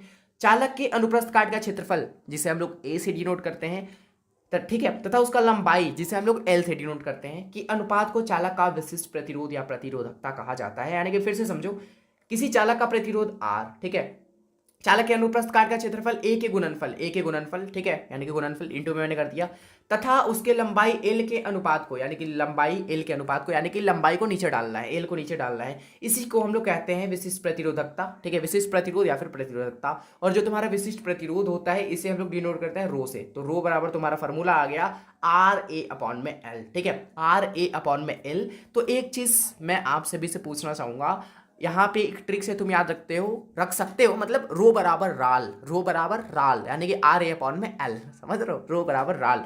अब भैया तुमसे ऑब्जेक्टिव में पूछता है, जरूर पूछता है कि विशिष्ट प्रतिरोध का मात्रक क्या होता है, ठीक है, या फिर प्रतिरोधकता का मात्रक क्या होता है, या फिर 2 नंबर क्वेश्चन वाले में भी डाल सकता है आपसे कि विशिष्ट प्रतिरोध का भैया डेफिनेशन दो, साथ में इसका ऐसे मात्रक भी लिखो, ठीक है। तो मात्रक क्या होता है, फॉर्मूला क्या है, रो बराबर राल, ठीक है, रो बराबर राल। अब भैया आर आपका क्या है, आर आपका है भैया रेसिस्टेंस है, प्रतिरोध है, जिसका एस यूनिट तुम्हारा ओम होता है, ये तुम्हारा एरिया है, इसका होता है मीटर स्क्वायर, नीचे तुम्हारा लंबाई है, इसका होता है मीटर, यानी कि 1 मीटर से 1 मीटर गया, यानी कि ओम इंटू मीटर तुम्हारा होता है प्रतिरोधकता का एसआई मात्रक, ठीक है। अगला क्वेश्चन 35 नंबर कि किरचॉफ का प्रथम नियम क्या कहता है। देखो किरचॉफ का प्रथम नियम, किरचॉफ के 2 नियम थे, ठीक है, किरचॉफ ने क्या किए थे भैया, 2 नियम दिए थे, जिसमें से पहला नियम तुम्हारा जो संबंधित है वो तुम्हारा आवेश से संबंधित है, चार्ज से संबंधित है, और दूसरा नियम तुम्हारा ऊर्जा से संबंधित है, ठीक है। बाकी दूसरा नियम का यहाँ पे चर्चा नहीं करा जा रहा, तो हम लोग भी चर्चा नहीं करने वाले, ठीक है, जितना बोले बस हम लोग उतना ही करने वाले हैं, ठीक है। तो यहाँ पे क्या बोल रहा है भैया, किरचॉफ का प्रथम नियम क्या है, तो आपको बताना है कि किरचॉफ का प्रथम नियम क्या है, किरचॉफ का पहला नियम क्या है। तो आइए हम लोग समझते हैं कि किरचॉफ का पहला नियम था क्या। किरचॉफ का प्रथम नियम के अनुसार, यानी कि किरचॉफ बाबा ने कहा था कि किसी विद्युत परिपथ में, किसी भी इलेक्ट्रिक सर्किट में, किसी बिंदु पर, किसी भी पॉइंट पर मिलने वाली, ये मान लो पॉइंट है, और किसी भी पॉइंट पर मिलने वाली सभी धाराओं का जो तुम्हारा बीजगणितीय योग होता है वो क्या होता है भैया, शून्य होता है। थोड़ा और डिटेल में हम लोग समझते हैं। जैसे एक पॉइंट है, ठीक है, और एक पॉइंट है, अबे भाई पॉइंट तो बन जा कम से कम सही से, मुझे कुछ नहीं करने आता, पॉइंट तो बन जा कम से कम सही से, इसमें तो बेइज्जती मत करा मेरा, ठीक है। एक मैंने पॉइंट बना लिया, ठीक है, इलेक्ट्रिक सर्किट में कोई पॉइंट है, और यहाँ पे मान लो धारा आ रहे हैं, ठीक है, ये तुम्हारे धारा आ रहे हैं, ठीक है, ये क्या हो रहा है, तुम्हारे धारा आ रहे हैं। मैं नाम दे देना चाहूँगा, I1 धारा, I2 धारा, भैया I3 धारा, एंड I4 धारा, एंड I5 धारा, एक और धारा जा रहा है क्या, तो I6 धारा दे दो, ठीक है। ये इतने सारे धाराएं जा रहे हैं, किसी एक पॉइंट पे मिल रहे हैं, ठीक है। अब इन सब का अगर तुम योग करते हो, यानी कि I1 प्लस में I2 प्लस में I3 प्लस में I4 प्लस में I5 और प्लस में I6, इन सब का योग जो तुम्हारा होगा वो होगा शून्य। यही तुम्हारा कहलाता है किरचॉफ का प्रथम नियम, यही तुम्हारा किरचॉफ का पहला नियम है, ठीक है, समझ गए। आ जाओ जी 36 नंबर क्वेश्चन, यानी कि 36 नंबर क्वेश्चन कि विद्युत चुंबक तथा अस्थायी चुंबक के बीच में अंतर बताने हैं। भैया वैसे तो अंतर तुम बता सकते हो अपने मन से, 3, 4, 5, 15 जितने बताने तुम्हें, ठीक है। लेकिन यहाँ पे भैया क्वेश्चन में रिक्वायरमेंट क्या है कि आपको केवल 2 ही अंतर बताने हैं कि भैया अस्थायी चुंबक क्या होता है और विद्युत चुंबक क्या होता है। तो यहाँ पे क्या करना है, आपको आंसर किस तरीके से लिखना है, यहाँ पे मैंने प्रॉपर तरीके से लिख रखा है। विद्युत चुंबक तथा अस्थायी चुंबक के बीच निम्नलिखित अंतर है, जिसमें से आपको लिखना है विद्युत चुंबक, अस्थायी चुंबक। इस तरीके से भी लिख सकते हो, इधर विद्युत चुंबक इधर अस्थायी चुंबक। समझ रहे हो? जो तुम्हारा विद्युत चुंबक होता है वो अस्थायी प्रकृति का होता है, ठीक है। लेकिन जो तुम्हारा अस्थायी चुंबक होता है वो अस्थायी प्रकृति का होता है, जैसा कि आपको नाम से ही पता चल पा रहा है, ठीक है। दूसरा अंतर, इसकी चुंबकीय दिशा परिवर्तित हो सकती है, यानी कि जो तुम्हारा विद्युत चुंबक है इसकी जो चुंबकीय दिशा है, यानी कि डायरेक्शन ऑफ मैग्नेटिक बोल सकते हैं इस तरीके से, तो जो तुम्हारा चुंबकीय दिशा है वो परिवर्तित हो सकता है, लेकिन जो तुम्हारा स्थायी चुंबक है उसमें चुंबकीय दिशा परिवर्तित नहीं हो सकता है, ठीक है। तो आगे बढ़ जाओ जी, ठीक है। तो इसी बात पे 36 नंबर क्वेश्चन कि संट के 2 उपयोग लिखें, यानी कि जो तुम्हारा संट होता है उसके 2 उपयोग आपको लिखने हैं। तो गैल्वेनोमीटर की कुंडली को जलने से बचाने में जो तुम्हारा गैल्वेनोमीटर होता है, जो तुम्हारा उसकी कुंडली होती है, ठीक है। मेरी थोड़ा गला आज खराब है बिकॉज बदलते मौसम के साथ हम भी बदल रहे हैं, समझ रहे हो। तो वही थोड़ी तबीयत थोड़ा डाउन है, लेकिन क्लास डाउन नहीं होना चाहिए भैया, वो एनर्जी रहनी चाहिए, फुल एनर्जी के साथ आओ, ठीक है। बाकी 36 नंबर क्वेश्चन है आप सभी के सामने कि संट के 2 उपयोग लिखे, ठीक है। तो पहला उपयोग क्या है कि जो तुम्हारा गैल्वेनोमीटर होता है उसकी कुंडली को जलने से बचाने में, ठीक है। और दूसरा जो तुम्हारा उपयोग है कि गैल्वेनोमीटर को एमीटर में बनाने में। एमीटर तुम जानते हो, एमीटर को क्या करते हैं, एमीटर से हम लोग क्या करते हैं भैया, विद्युत धारा को मापते हैं। तो बस वही चीज है। बाकी 37 नंबर क्वेश्चन है कि अर्धचालक से आप क्या समझते हैं। देखो आपने पढ़ा होगा चालक, जिसे हम लोग सुचालक भी बोलते हैं, बीच में तुम्हारा आ गया अर्धचालक, समझ रहे हो, और एक सबसे लास्ट में आता है तुम्हारा कुचालक या फिर अचालक भी उसे बोलते हैं। तो जो तुम्हारा बीच में आता है वही तुम्हारा अर्धचालक होता है। अब बीच में आता है भैया, मैं तो नहीं समझ पाया कुछ, अरे भैया डेफिनेशन पढ़ लो पर क्लियर हो जाएगा सही से। वह पदार्थ जिसकी चालकता चालक से कम लेकिन कुचालक से ज्यादा होती है, यानी कि बीच बीच में होती है, तो दैट इज कॉल्ड अर्धचालक, ठीक है। 38 नंबर क्वेश्चन है कि समविभवी तल को परिभाषित करें। बहुत बार बता दिया, मैं बता के थक चुका हूं, अब मैं नहीं बताऊंगा इसका आंसर, तो भैया बता दो प्लीज। तो भैया लो सुन लो, समविभवी तल क्या होता है। तो विद्युत क्षेत्र में समविभवी तल एक ऐसा तल होता है, यानी कि इलेक्ट्रिक फील्ड में तुम्हारा समविभवी तल एक ऐसा तल होता है। अच्छा नाम से तुमको नहीं पता चलना क्या, समविभवी तल यानी कि समान विभव, ठीक है, समविभव समान विभव। तो विद्युत क्षेत्र में समविभवी तल एक ऐसा तल होता है जिसके सभी पॉइंट पे विद्युत विभव यानी कि इलेक्ट्रिक पोटेंशियल का मान समान होता है, ठीक है। नेक्स्ट क्वेश्चन 39 नंबर कि विद्युत प्रतिरोध क्या है, यानी कि इलेक्ट्रिक रेसिस्टेंस क्या है। बहुत इजी क्वेश्चन भैया, 10 से पढ़ते हो और मैं नहीं बताने वाला, लेकिन भैया प्लीज बता दो, 12th में भी पढ़े तो हो, लेकिन मैं इसलिए बताऊंगा ना कि भैया तुम्हारी रिवाइज हो जाए, रिविजिंग हो जाए। ऐसा नहीं मैं बताने वाला डिटेल में नहीं जाने वाला कि भैया रेसिस्टेंस के बारे में तुम्हें पता ही नहीं है, जैसे कि तुम प्रतिरोध का पहला बार नाम सुन रहे हो, ठीक है। बाकी कोई नहीं, आइए मैं आप सभी को बताता हूँ कि विद्युत प्रतिरोध क्या होता है। बस एक चीज मैं समझा दो, डेफिनेशन छोड़ो हटाओ। कोई तुम्हारा चालक है, ठीक है, इसमें करंट का फ्लो हो रहा है और करंट के फ्लो के प्रवाह को रोकना, ठीक है। जो तुम्हारा करंट का फ्लो है, करंट का जो प्रवाह है, इसको रोकना, ठीक है। जैसे कि क्या कर रहे हो तुम बोल रहे हो कि भैया मैं आपके पास आऊंगा, लेकिन मैं बोल रहा हूँ नहीं, मैं तुम्हें अपने पास नहीं आने दूंगा, मैं तुझे धक्का देके भगाऊंगा, लेकिन एक्चुअल में ऐसा होगा नहीं। आओगे तो मैं तुम्हें बैठाऊंगा, सही से खिलाऊंगा पिलाऊंगा, सब कुछ करूंगा, ठीक है। लेकिन अगर मान लो तुम आते हो मेरे पास, बोलते हो भैया मुझे आपके पास आना है, मुझे आपके साथ रहना है, लेकिन मैं बोलूंगा नहीं नहीं नहीं नहीं, मैं नहीं रुकूंगा तुम्हारे पास, मैं धक्का देके तुम्हें भगाऊंगा। तो समझ रहे हो ना, उसी तरीके से प्रतिरोध काम करता है भैया। करंट का फ्लो तुम कराओगे, इसको रोकेगा। तुम कराओगे 50 एम्पियर का करंट फ्लो, ये बोलेगा कि नहीं 20 एम्पियर को तो मैं धक्का दे दूंगा भैया, 30 एम्पियर आ पाएंगे, यानी कि धक्का देके करंट के प्रवाह को रोकता है प्रतिरोध तुम्हारा, ठीक है। पढ़ लो, डेफिनेशन समझ में आ जाएगा आप सभी को। जब किसी चालक तार में विद्युत धारा प्रवाहित की जाती है, मैंने बोला कि हाँ भैया अगर किसी चालक तार में तुम क्या कर रहे हो, विद्युत धारा को प्रवाहित कर रहे हो, तो चालक तार में कुछ बाधाएं आ जाती है, और बाधाएं इन द सेंस कि विद्युत धारा के चलने की दिशा का विरोध करती है, यानी कि तुम करंट फ्लो कराओगे, इस तरीके से प्रतिरोध रोकेगा। भैया बोलोगे कि मैं इधर चलूंगा, करंट बोलेगा भाई प्रतिरोध बोलेगा भाई पीछे चल, ठीक है, इधर कहाँ ना पीछे चल, मतलब धक्का देके करंट के प्रवाह को रोकता है, ठीक है। और ये बाधाएं जो होती है वो तुम्हारा विद्युत प्रतिरोध कहलाती है। इसका एसआई मात्रक तुम्हारा होता है ओम। भैया थोड़ा सही से बना लो, सही से बन जाए भाई, ओम, ठीक है। इसका एसआई मात्रक होता है तुम्हारा ओम।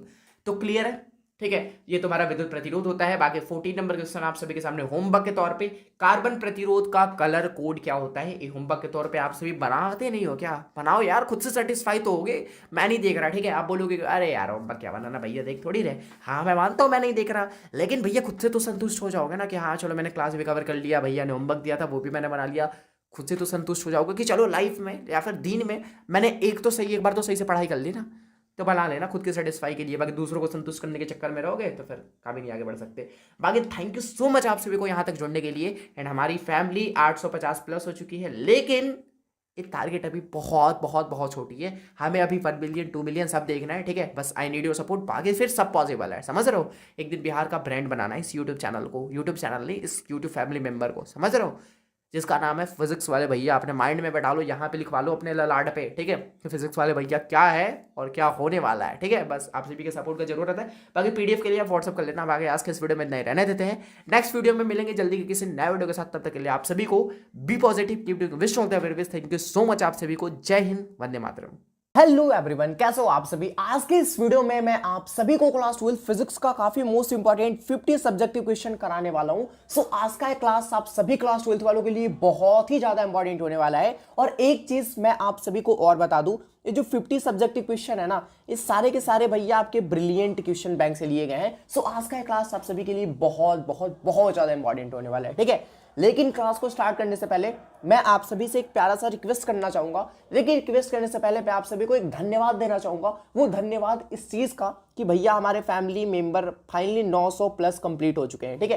यानी कि हमारी जिस यूट्यूब चैनल पे 900 से भी ज्यादा स्टूडेंट हमारे साथ कनेक्ट हो चुके हैं, तो इसके लिए आप सभी को तहे दिल से शुक्रिया एंड इतना सपोर्ट एंड प्यार दिखाने के लिए। बाकी अभी ये 900, 1000, 2000 भैया ये बहुत छोटे नंबर है, ठीक है। अभी हमें भैया मिलियन तक के सफर को कंप्लीट करना है, तो बस आप सभी की सपोर्ट की मुझे नीड है, ठीक है। बाकी आइए इस वीडियो को शुरू करते हैं। लेकिन वीडियो को स्टार्ट करने से पहले मैं आप सभी से एक प्यारा सा रिक्वेस्ट करना चाहूंगा। वो प्यारा सा रिक्वेस्ट क्या है कि भैया वीडियो को लाइक कर लेना, ठीक है।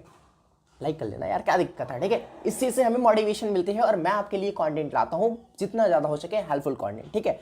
और साथ में भैया चैनल को सब्सक्राइब एंड बेल आइकन को प्रेस करके इस टाइप के जो भी हेल्पफुल कंटेंट होते हैं वो आपको केवल फिजिक्स वाले भैया यूट्यूब चैनल पे मिलता है। ध्यान में बसा लो एकदम, ठीक है, माइंड में सेट कर लो, फिजिक्स वाले भैया, ठीक है। इसे छोड़ के आपको कहीं भी नहीं जाना है, ठीक है। ऐसा नहीं कि भैया 12 पास कर लिया आपने, ठीक है, उसके बाद भैया तुम कौन है, मैं आपको नहीं जानता, ऐसा नहीं होना चाहिए, समझ रहे हो।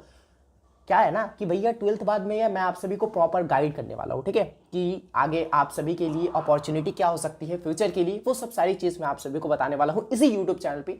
तो सब्सक्राइब करके रखना, ठीक है। बाकी आइए इस वीडियो को शुरू करते हैं। लेकिन एक चीज़ मैं आपको बता दूं, हम लोग का जो भैया 50 सब्जेक्टिव क्वेश्चन का जो सीरीज चल रहा था, जिसमें हमने 40 सब्जेक्टिव क्वेश्चन ऑलरेडी क्लियर करके रखा है, ठीक है। बाकी हमें 10 सब्जेक्टिव क्वेश्चन और क्लियर करने हैं, जो कि आज के इस वीडियो में क्लियर करा दूंगा। और इसी के साथ आपका 50 brilliant question bank subjective question का सीरीज जो है आपका फाइनली कंप्लीट हो जाएगा।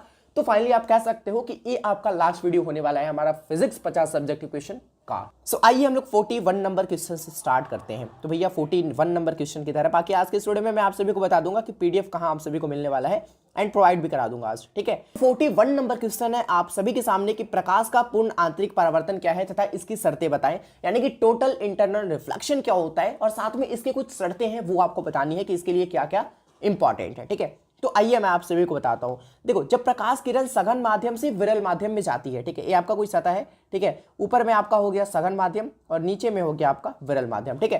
तो एक चीज ध्यान देना, जो प्रकाश का पूर्ण आंतरिक परावर्तन है वो तभी पॉसिबल है जब प्रकाश की जो किरण है, ठीक है, वो सघन से विरल में जाएगी, तभी आपका टोटल इंटरनल रिफ्लेक्शन होगा, ठीक है। तो जब किसी प्रकाश किरण सघन माध्यम से विरल माध्यम में जाती है तथा आपतन कोण से, ठीक है, ये मान लो आपका आपतन कोण है, ठीक है, आपतन कोण है, ठीक है। आपतन कोण का जो आपका मान है वो क्रांति कोण से भी बड़ा होना चाहिए, ठीक है। आपतन कोण का जो मान है ना वो क्रांति कोण से भी बड़ा होना चाहिए। और क्रांति कोण क्या होता है, ठीक है, इसके बारे में मैंने ऑलरेडी चर्चा कर रखा है बहुत सारी वीडियोस में, ठीक है। लेकिन मैं आपको बता दूं, क्रांति कोण वो कोण होता है कि जो तुम्हारा आपतन कोण है ना, ठीक है, जैसे मान लो ये आपका आपतन कोण है और क्रांति कोण क्या हो जाता है, इसी सतह के लिए समकोण बन जाता है, समझ रहे हो, इसी सतह के लिए क्या हो जाता है, समकोण बन जाता है, जो कि आपका क्रांति कोण होता है। तो इस अगर क्रांति कोण से भी बड़े कोण पर मैं क्या करा रहा हूं, प्रकाश को आपतित कराऊंगा ना, तो एक दूसरे मीडियम में ना जाकर पुनः इसी मीडियम में क्या हो जाएगा, वापस लौट आ जाएगा। और that is called total internal reflection. यही आपका प्रकाश का पूर्ण आंतरिक परावर्तन कहलाता है।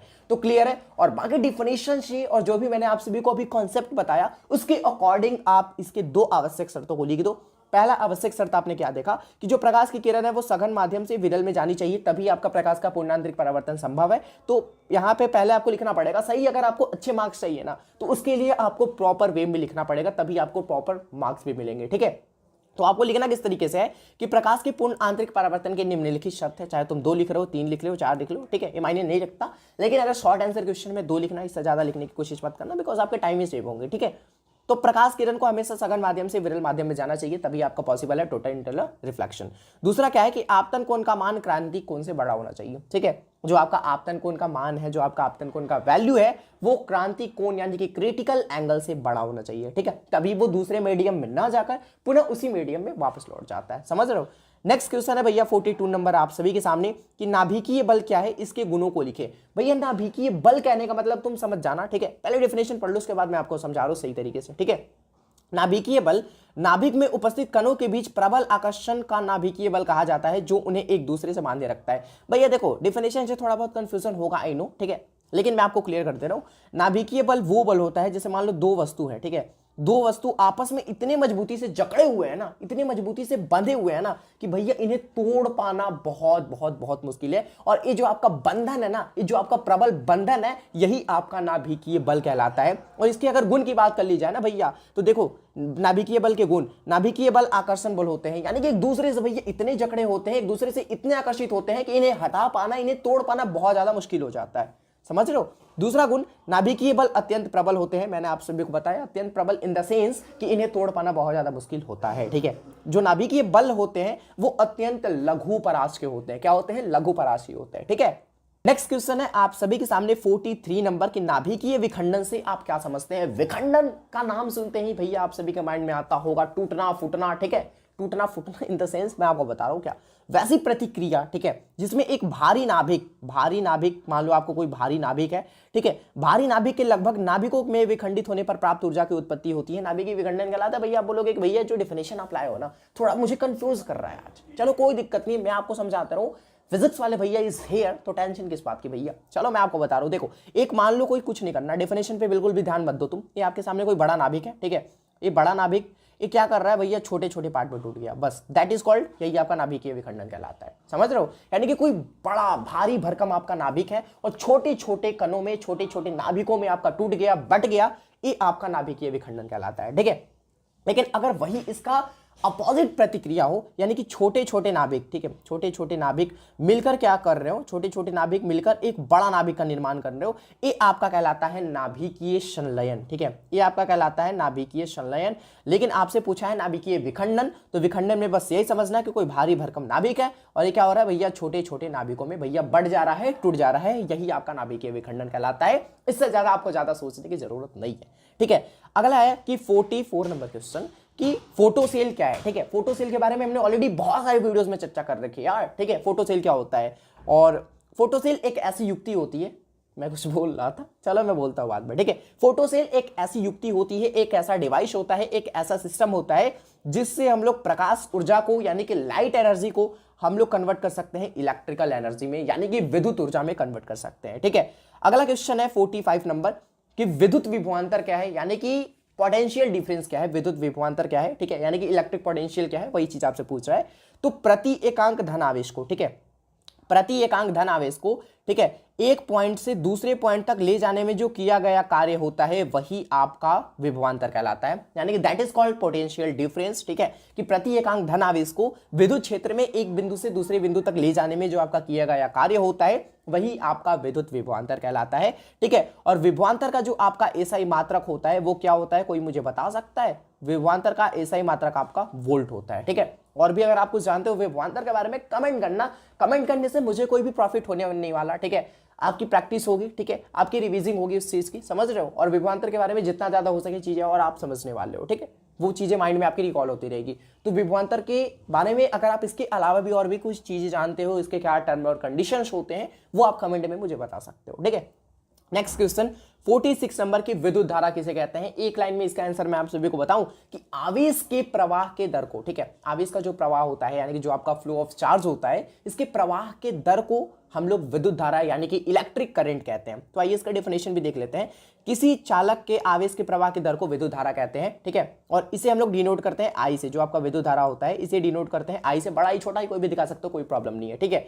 ये आपका एक अदिश राशि होता है, ये आपका एक स्केलर क्वांटिटी होता है, समझ रहे हो।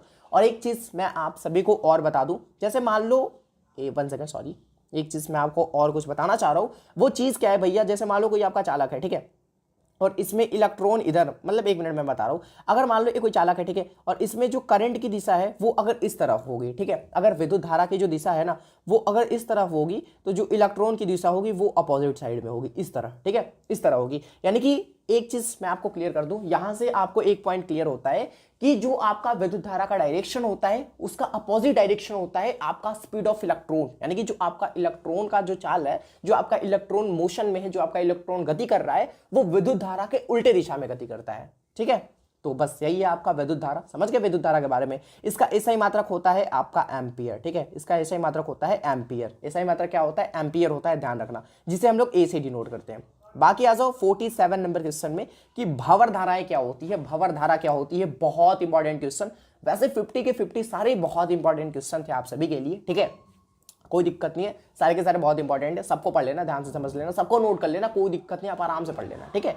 तो क्या है कि जब किसी चालक को परिवर्तनशील चुंबकीय क्षेत्र में रखते हैं, जब किसी भी चालक को, मैं क्या करता हूं, कोई भी आपका चालक है, कोई भी, ठीक है, कोई भी आपका चालक है, कोई भी आपका कंडक्टर है, उसको मैं क्या कर रहा हूं, परिवर्तनशील चुंबकीय क्षेत्र, यानी कि वैसा चुंबकीय क्षेत्र जहां पे हर एक टाइम कुछ ना कुछ परिवर्तन हो रहा हो उसमें, ठीक है, तब उसमें एक धारा प्रेरित हो जाती है। तब उसमें क्या होती है, एक धारा प्रेरित हो जाती है जो कि का भंवर धारा कहलाती है। तो समझ गए भंवर धारा क्या होता है, मैं आपको बता रहा हूं ना भैया, फिगर से ध्यान से समझना, कोई दिक्कत नहीं यार, कोई हड़बड़ी नहीं है, ठीक है। देखो क्या हो रहा है यहाँ पे कि जैसे मान लो ये आपका कोई भैया परिवर्तनशील चुंबकीय क्षेत्र है, ठीक है, ये आपका परिवर्तनशील चुंबकीय क्षेत्र है और चुंबकीय क्षेत्र को हम लोग बी से डिनोट करते हैं, कैपिटल बी से, ठीक है। तो ये आपका कोई परिवर्तनशील चुंबकीय क्षेत्र है, मैं यहाँ पे डी लिख दूं ताकि आपको पता चले कि हाँ यहाँ पे कोई ना कोई चेंजेस हो रही है, ठीक है। तो ये आपका परिवर्तनशील चुंबकीय क्षेत्र है, ठीक है, यानी कि मैग्नेटिक फील्ड है। और यहाँ पे मैं क्या कर रहा हूँ, कोई भी भैया कंडक्टर को, कोई भी चालक को मैं क्या कर रहा हूँ, यहाँ पे शिफ्ट कर रहा हूँ, यहाँ पे रख रहा हूँ, ठीक है। तो इसमें क्या हो जाएगा ना, इसमें एक आपका करंट प्रेरित हो जाएगा, इसमें एक धारा प्रेरित हो जाएगा,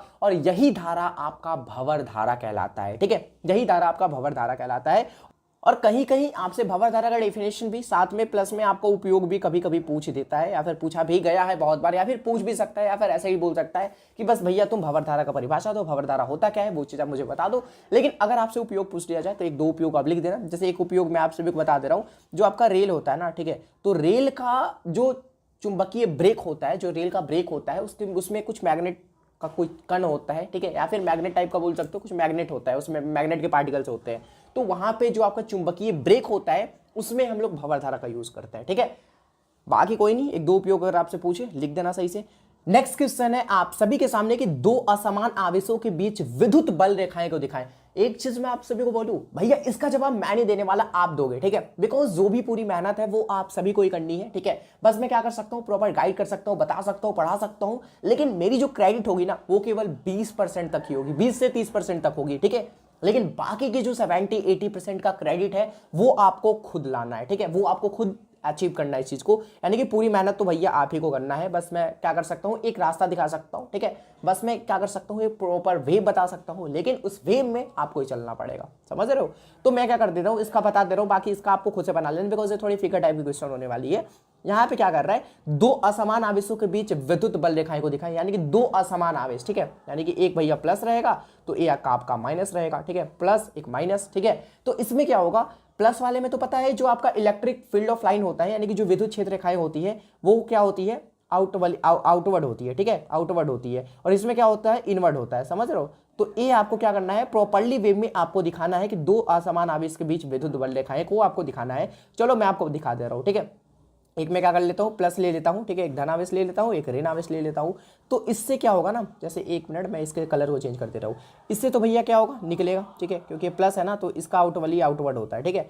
तो इससे तो निकलेगा, और माइनस वाले में क्या होगा, माइनस वाले में अंदर आएगा, ठीक है, माइनस वाले में इस तरीके से क्या होगा भैया, अंदर आएगा, समझ रहे हो। तो इस तरीके से यहाँ पे भैया निकलता जाएगा, इस तरीके से यहाँ पे कुछ होगा, ठीक है, इससे निकलेगा, इससे आएगा, इससे निकलेगा, इससे आएगा, इससे निकलेगा, इससे आएगा, ठीक है। और यहाँ पे इस तरीके से आपका कुछ फिगर बनता है, दो असमान आवेशों के बीच विद्युत बल रेखाएं, ठीक है। तो ये आपको दिखानी पड़ेगी, एंड ये आपसे शॉर्ट आंसर क्वेश्चन में पूछा जाता है, तो 2 मार्क्स आपको यहाँ से फिक्स हो गए, ठीक है। नेक्स्ट क्वेश्चन 49 नंबर की अपवाह वेग किसे कहते हैं, ठीक है। इसे इंग्लिश में हम लोग ड्रिफ्ट वेलोसिटी कहते हैं, ठीक है। इसका एक और नाम है अपवाह वेग कह लो, या फिर अनुगमन वेग कह लो, ठीक है, अनुगमन वेग कह लो। तो इसके इंग्लिश में हम लोग ड्रिफ्ट वेलोसिटी कहते हैं, इसके और भी नाम है, ठीक है। तो अपवाह वेग क्या होता है, मैं आप सभी को बता रहा हूँ, ध्यान से समझना। जब किसी चालक या तार को बाह्य विद्युतीय क्षेत्र में स्थापित किया जाता है, जैसे मान लो ये आपका कोई चालक है, ठीक है, और इसे मैं क्या कर रहा हूँ, देखो पहले तो ये आपका चालक तार है नॉर्मल, ठीक है, और इसमें क्या होगी, जो इलेक्ट्रॉन की जो दिशा होगी ना, ठीक है, इसमें जो इलेक्ट्रॉन की डायरेक्शन होगी ना, वो भैया किसी में क्या होगी, किसी में ऊपर होगी, किसी में नीचे होगी, ठीक है। कोई इस तरीके से होगा, कोई खाने जा रहा होगा, कोई पीने जा रहा होगा, कोई नहाने जा रहा होगा, समझ रहे हो, यानी कि डायरेक्शन अलग अलग होती है सबकी। लेकिन क्या करना है मुझे इसे क्या करना है, इस पूरे सेटअप को मुझे बाह्य विद्युतीय क्षेत्र में स्थापित कर देना है, ठीक है। यानी कि इलेक्ट्रिकल मतलब एक्सटर्नल इलेक्ट्रिक फील्ड में क्या कर देना है भैया, इसे स्थापित कर देना है। उसके बाद जो इलेक्ट्रॉन की जो दिशा है ना, वो एक जैसी हो जाएगी सबकी। या फिर एक काम मैं और कर सकता हूं, इसे चाहो तो पूरे सेटअप को तुम बाह्य विद्युतीय क्षेत्र में स्थापित कर दो, या फिर भैया इससे तुम कनेक्ट कर दो भैया एक बैटरी, ठीक है, और इससे तुम बैटरी कनेक्ट करोगे तो इन सबकी जो दिशा होगी ना, वो एक दिशा में हो जाएगी, ठीक है। जो इलेक्ट्रॉन्स है ना, इनकी जो डायरेक्शन होगी वो एक दिशा में हो जाएगी। तो ये आपका कहलाता है भैया अपवाह वेग, ठीक है। इसी के औसत वेग को हम लोग अपवाह वेग कहते हैं। यानी कि जो आपका वेग होगा इलेक्ट्रॉन का, वो क्या होगा, एक दिशा में हो जाएगा ना, जो वेग होगा वो एक दिशा में हो जाएगा, एक दिशा में मोशन करने लगेंगे सारे के सारे इलेक्ट्रॉन, ठीक है। तो यही आपका अपवाह वेग कहलाता है, अनुगमन वेग कहलाता है, ड्रिफ्ट वेलोसिटी कहलाता है, ठीक है। और इसे हम लोग डिनोट करते हैं वीडी से। और एक चीज मैं आपको और बता दूं, ठीक है, नोट में मैं करके बता दे रहा हूं, दो बहुत इंपॉर्टेंट क्वेश्चन 5 नंबर वाले बनते हैं यहां से, कि भैया पहला तो आपका वीडी क्या है, वीडी आपका है भैया अपवाह वेग, ठीक है, और साथ में आपका धारा है आई। तो इन दोनों के बीच में क्या रिलेशन है, पहला क्वेश्चन 5 नंबर में आपसे पूछता है। दूसरा क्वेश्चन यही आपका जो ड्रिफ्ट वेलोसिटी है, यही आपका जो अपवाह वेग है, इसमें और भैया आपसे पूछेगा भैया जे, यानी कि करंट डेंसिटी यानी कि धारा घनत्व में रिलेशन पूछेगा। ए भी आपसे 5 नंबर में पूछता है। तो दो आपके डेरिवेशन यहां से बन जाते हैं, दो दीर्घ उत्तरीय प्रश्न आपके यहां से बन जाते हैं, और दोनों क्वेश्चन बहुत बार रिपीट हुए हैं, तो इनको भी क्लियर कर लेना, कोई दिक्कत नहीं है, ठीक है। बाकी जो 15 नंबर क्वेश्चन है हमारे सीरीज का, जो आखिरी क्वेश्चन बोल सकते हैं, ये जो हमारा 50 सीरीज चला भैया, बहुत अच्छा चला, 5 वीडियोस बने टोटल, ठीक है। और मुझे तो भैया बहुत अच्छा लगा है, मैं लिटरली बता रहा हूँ, मुझे बहुत अच्छा लगा ये सीरीज पढ़ा के, ठीक है। आप सभी को ये 50 सब्जेक्टिव क्वेश्चन का सीरीज कैसा लगा आप कमेंट में बताना। ये 50 क्वेश्चन आप सभी के होमवर्क के लिए, ठीक है, कि विद्युत प्रवणता क्या है, ठीक है, ये आपका क्वेश्चन होमवर्क के तौर पे है, ठीक है। आप इसे बना लेना, खुद से कर लेना, बाकी मैं देखने तो नहीं जा रहा हूँ, लेकिन आप खुद से कर लोगे तो आपको संतुष्टि मिलेगी कि हाँ भैया मैंने पूरे क्लास भी कर लिए, पूरे सीरीज भी कंप्लीट कर लिए, और साथ में जितने होमवर्क मिले मैं वो भी पूरा कर लिया। तो भैया खुद में क्या होगा ना, खुद आप खुश रहोगे, ठीक है, खुद से संतुष्ट रहोगे, खुद से सेटिस्फाई रहोगे कि हाँ चलो मैंने आज कुछ तो अच्छा किया, ठीक है। बाकी कोई नहीं, पढ़ना है आपको, पढ़ना है, ठीक है, बस मैं रास्ता दिखा सकता हूँ, लेकिन आपको पढ़ना खुद है, मेहनत खुद करना है, ठीक है। बाकी अगर आप माँ बाप के लिए अच्छा करना चाहते हो करो, लेकिन मैं तो बोलूँगा भैया करो ही, समझ रहे हो। लेकिन कोई बच्चे होते हैं ना भैया, उन्हें माँ बाप के कोई फर्क नहीं पड़ता है भाई, उनके माँ बाप कितने मेहनत कर रहे हैं उनके लिए, वो चीज़ नहीं दिखता उन्हें, समझ रहे हो। तो भाई देखो, ठीक है, जागो, उठो और मेहनत करो, समझ रहे हो। समाज बोल रहा है क्या बोल रहा है, उससे घंटा हमें फर्क नहीं पड़ना चाहिए यार। ये समाज एक दिन बोलेगी, 2 दिन बोलेगी, 10 दिन बोलेगी, फिर तो शांत हो जाएगी ना। तो भैया जो आपके मन में आ रहा है, आपको पढ़ाई करना है, ठीक है, या फिर मैं नहीं बोल रहा, पढ़ाई करो, ठीक है। आपको जिस भी फील्ड में इंटरेस्ट हो, क्रिकेट में इंटरेस्ट हो, गेमिंग में इंटरेस्ट हो, ठीक है, या फिर कोई और फील्ड में इंटरेस्ट हो, ठीक है, तो उस फील्ड में जाओ आप, ठीक है, आगे बढ़ो। और आप सभी को कोई भी उस चीज़ में दिक्कत होती है, जो भी फील्ड में आपको जाना है, उस फील्ड में जाने में कोई भी आपको प्रॉब्लम आ रही है, कोई भी इशू आ रही है, आप मुझे बताओ, मैं आपकी हेल्प जरूर करूंगा, ठीक है। तो आज के लिए इतना रहने देता हूँ, ठीक है। Wish you all the very best, thank you so much आप सभी को, ठीक है। एंड फिजिक्स के 50 VVS सब्जेक्ट के क्वेश्चन हमने क्लियर कर लिए। व्हाट्सअप पे आ जाना, मैं उसके PDF प्रोवाइड कर दूंगा 50 सब्जेक्ट के क्वेश्चन का, ठीक है।